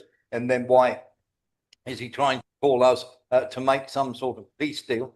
The Eric Jones, Warren, what are the chances the old B-52s are blown out of the sky because of antiquated technology? Well, Lembit would be the man to answer that one. Lembit. Right. They won't be. The B-52 actually came from a specification. Originally, I got to limit myself here because I know a lot about this. Originally initiated in the 1940s, and they messed with the design, and I think it first flew in 1952. I could be wrong about that, but it'll be something like that. Then what they did was and it was a stupendous. It first flew on April the 15th, 1952. I've just checked that. But the specification originally was laid down in the 1940s, and they had a lot of problems with it. The original design was quite different to the one that they finally made, but it was an absolutely remarkable design, and it was over-engineered. It was over-engineered because they didn't quite know the environment, the height the thing would fly at, and it had to be a big, big thing. It's known as buff, which the polite interpretation of is big, ugly, fat fella, but that's not really what it stands for. So, Fantastic. so this thing was designed, and it flew in 1952, and it has been the mainstay of America's nuclear deterrence pretty much ever since. And it has evolved with time. It's been re-engined. It's been upgraded. It's got all kinds of countermeasures. And in a conventional war, these things are phenomenal. They pummeled Iraq to pieces at least twice. And well, twice in the two wars in the early 90s and then the early noughties. And one last thing, they're so good that the anticipation and the desire is to keep them in the air at least till 2052, which is 26 years away. That'll mean that from the first flight to then, they'll have flown for a century. There is no other military aircraft that comes anywhere close. That does that. No, not even close. Lee Williams. A quick question. Apparently, it does around about 1,000 miles an hour in miles per hour up in the air. Secondly, would a drone take one of these out, or would even Iran know when they're actually delivering them to Iran? Because they've obviously got to go into Iran to actually drop these missiles. So would that any highly unlikely? On the first one, I will limit myself because I love the subject. On the first one, they were being shot at during the Vietnam War by the competent North Koreans. They got some pretty good anti-aircraft rockets. Some of them were taken down. Some of them survived with damage. They turned out to be pretty robust, actually. On the second point, the way they're being used as a standoff aircraft, they get close to Iran, and then they use various types of cruise missiles. So they don't tend to fly over Iraq. They do it from a distance because they are big lumbering aircraft. And yes, Iran would have the capability, I would say even now, to take them down. So you get close, but you don't fly over. There we go. Mark Onser, then Nillis. Oh, sorry, one last thing. Also, they don't fly, they're not supersonic. Their cruising speed, I could be wrong, it's about 580 miles per hour. There we go.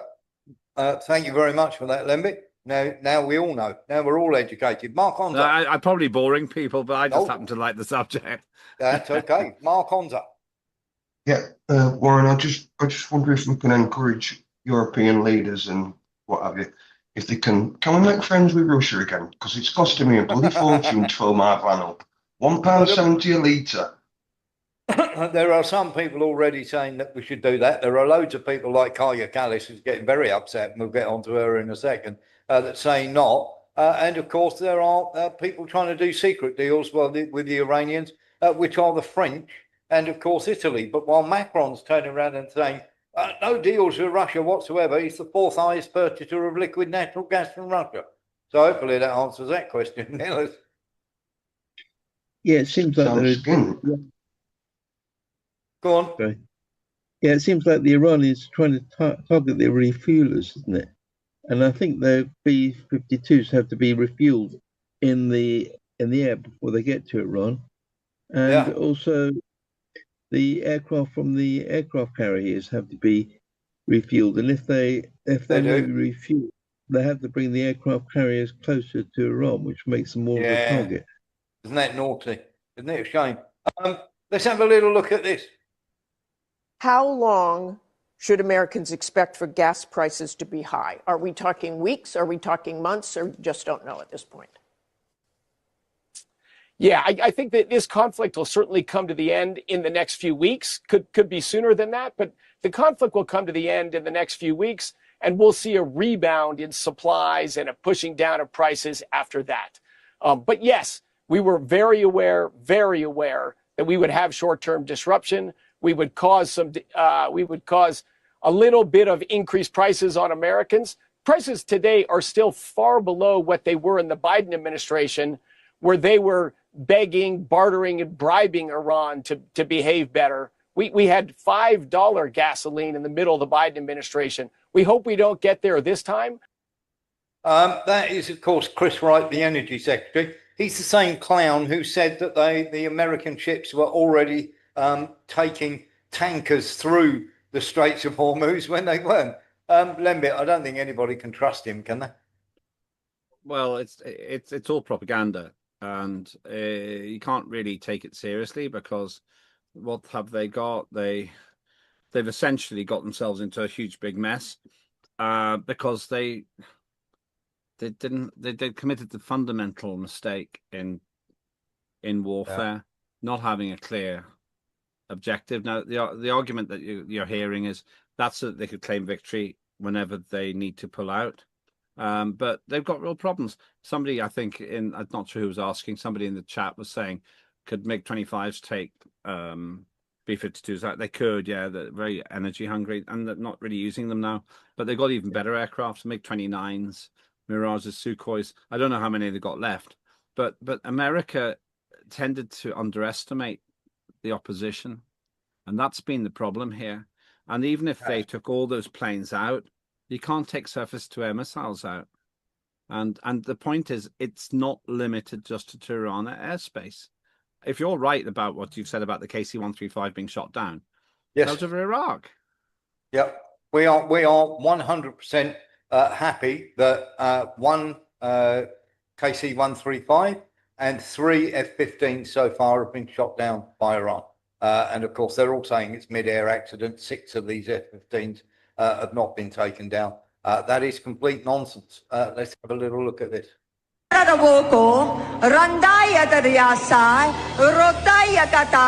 the Lord says he thrust you suddenly, power.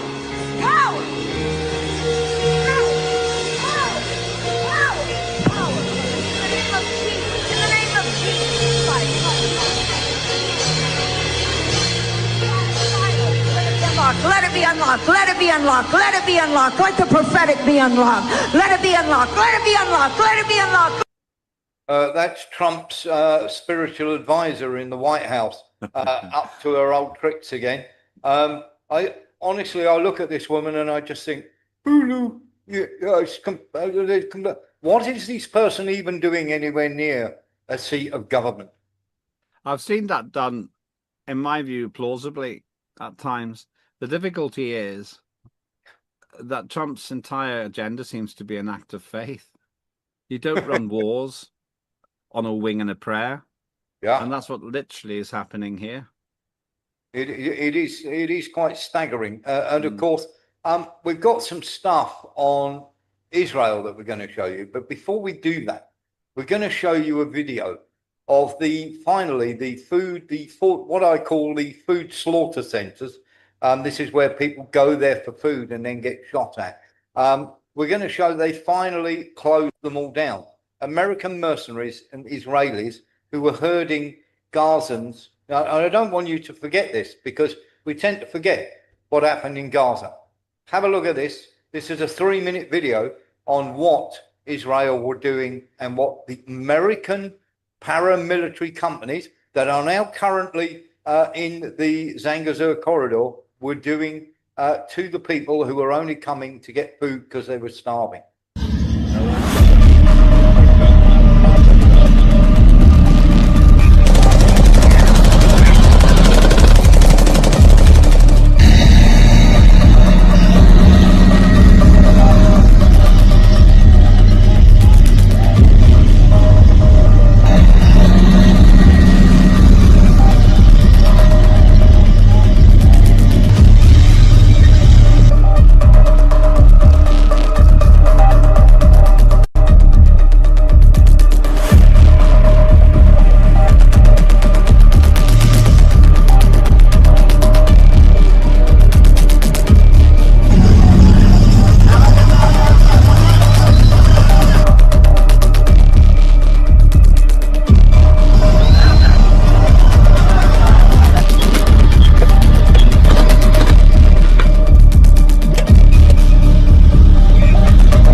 Now that was good old Mercs, aka Blackwater, under a different name, but Blackwater Mercs and the Israeli military doing that, and with the full complicitness of the so-called Humanitarian Gaza Foundation, didn't they?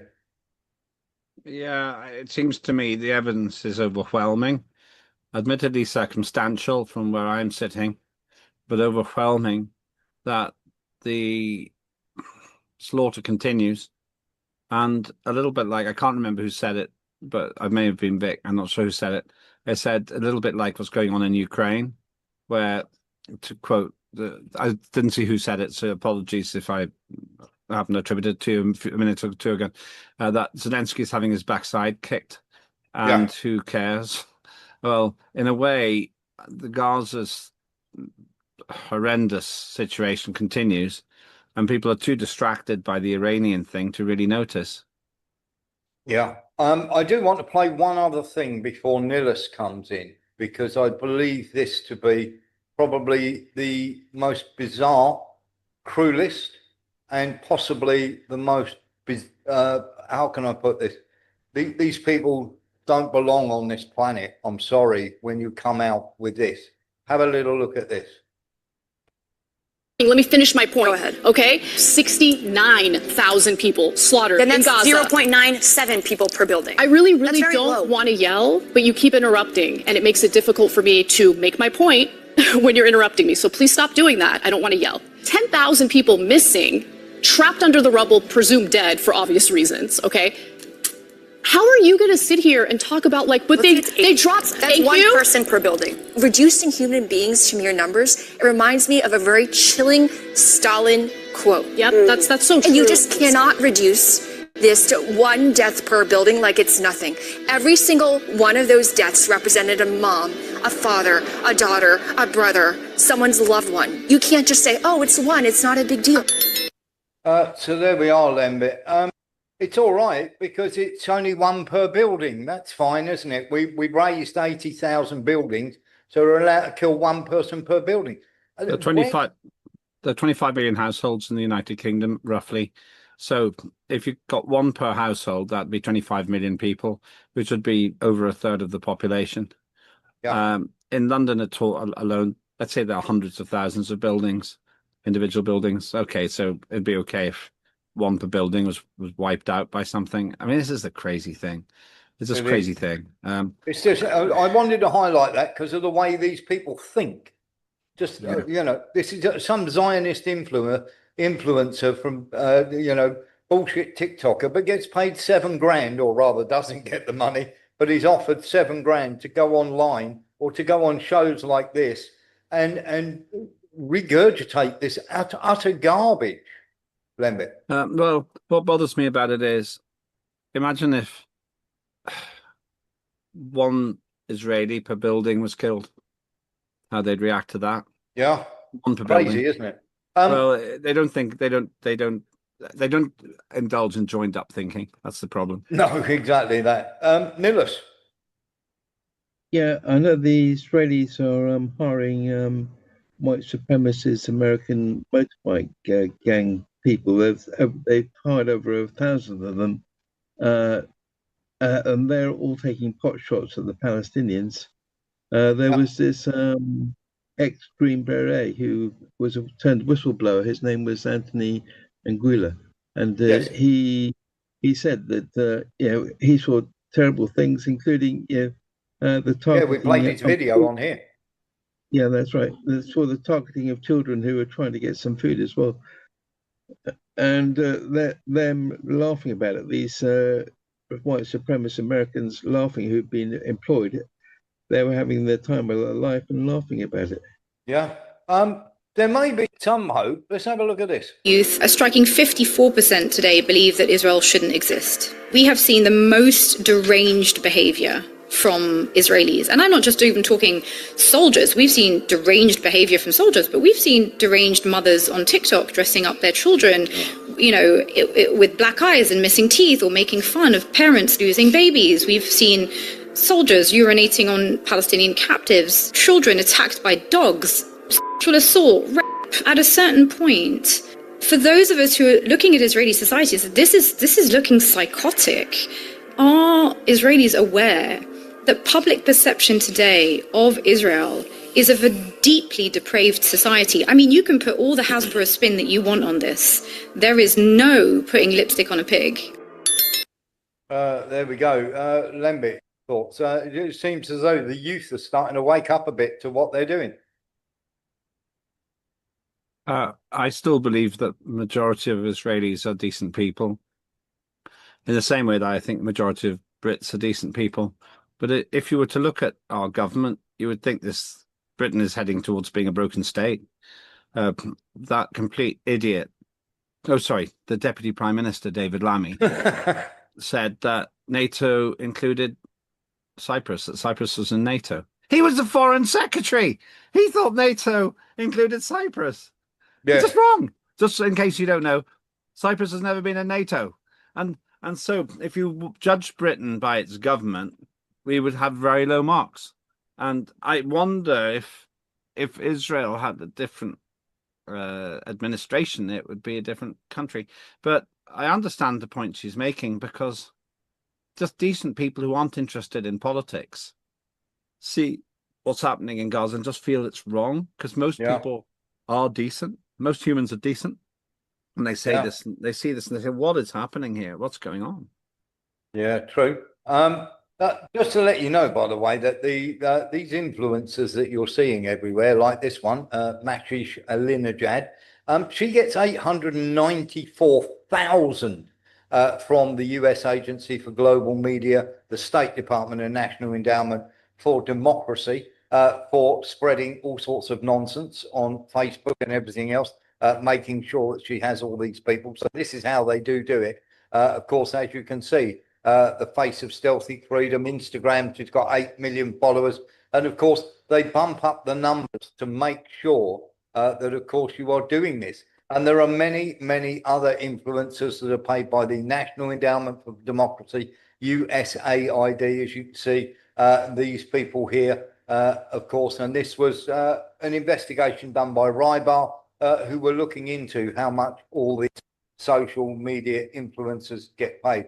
Somebody who does have a lot of influence over the media, but doesn't, shall we say, get money from anyone, of course, is John Mersheimer. Have a look at this. You greatly underestimate, Piers, how deeply committed the Israelis are to ethnically cleansing both Gaza and the West Bank.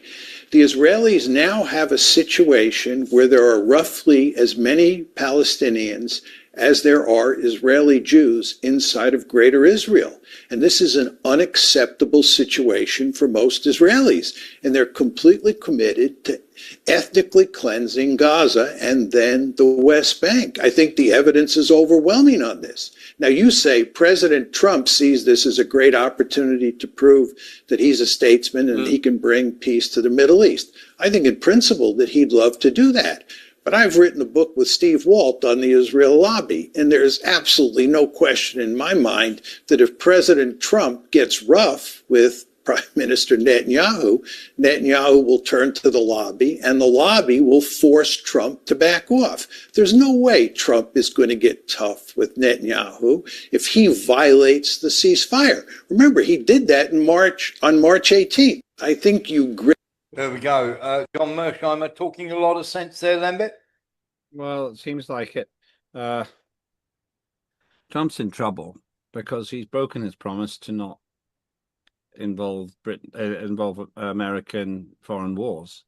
Yeah. And that's really risky for him.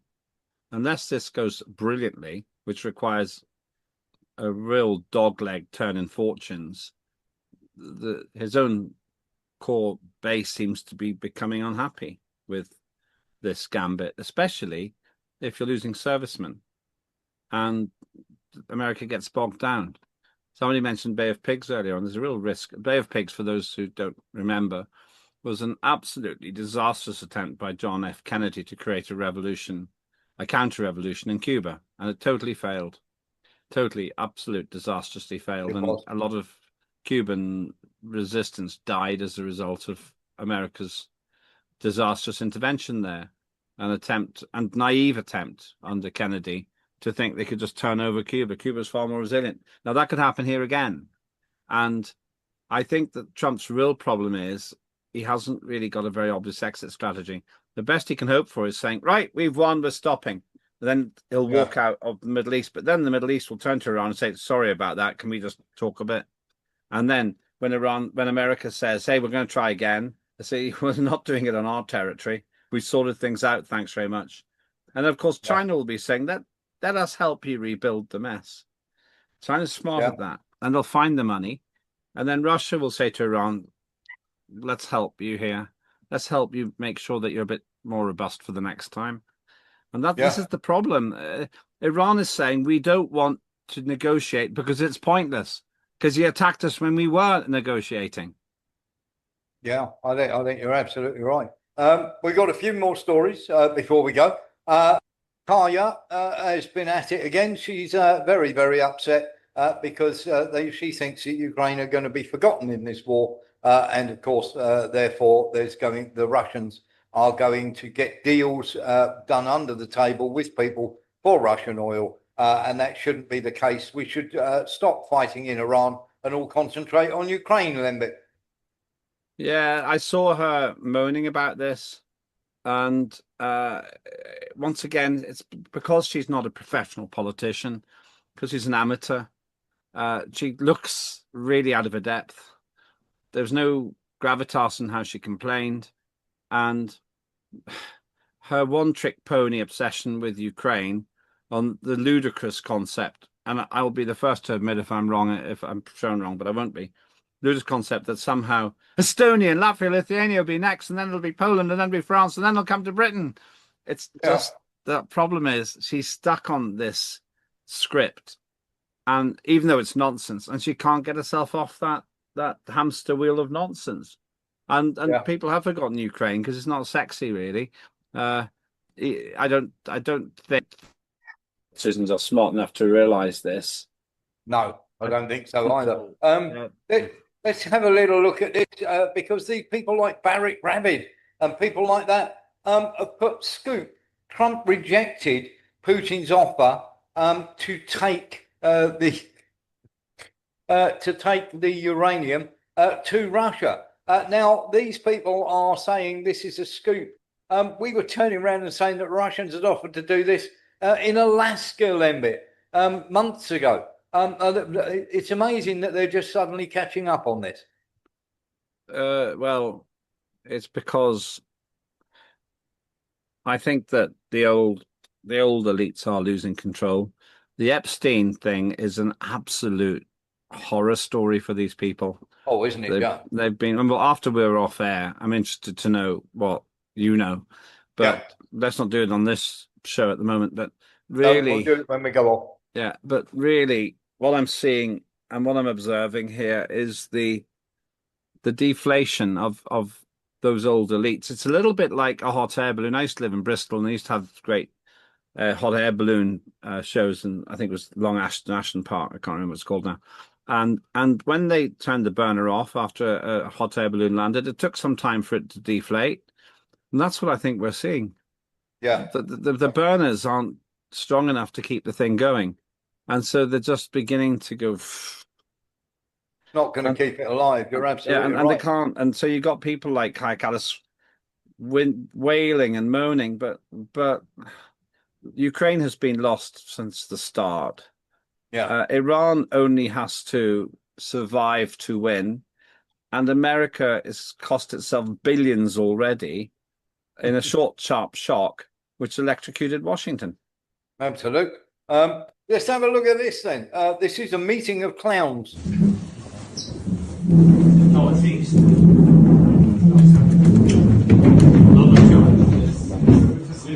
How are you?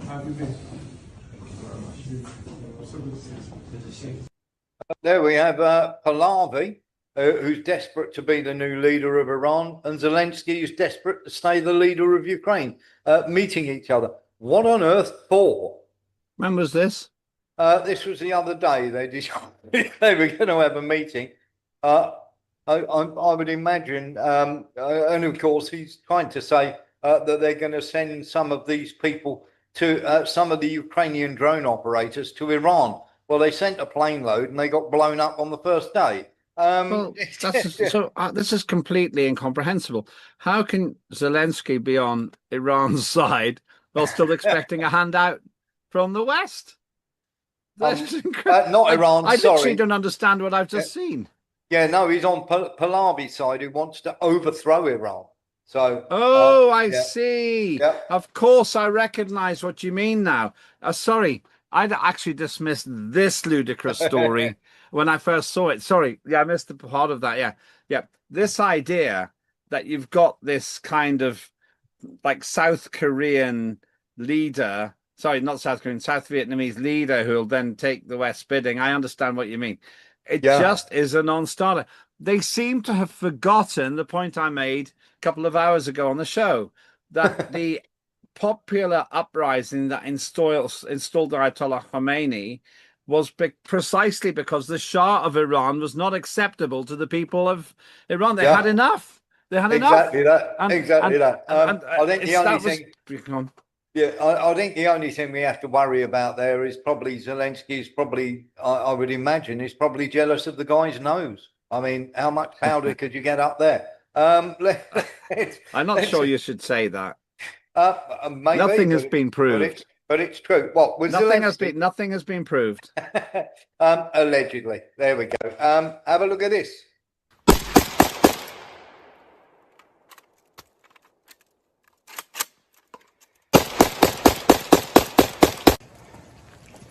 You know what's coming. If my thumb slips off this hand. Fire. I don't even know where I am right now. Hell yeah. Shooter ready? Not a day in my life. Oh, Trans people on a firing range with weapons, Willembit. What could go wrong? I don't understand what they were doing. They were trying, should we say, to be on a firing range and trying to play at being soldiers. But it was ridiculous. I always get very nervous when I see trans people with guns. Oh, is that what they were? Yeah. Okay. I didn't realize they were trans. Okay. Yeah. There are two other short items just before we go. And we're going to leave on a note of real positivity here because this young man has become the youngest ever scorer in the Premier League. Arsenal were winning 1-0 with about 30 seconds to go. And then, of course, this happened, and hopefully this will load up in... Arsenal get it clear through Martinelli. And here comes Dalman. What an end this is going to be. Max Dalman, the youngest goal scorer in Premier League history. What an impact he's made.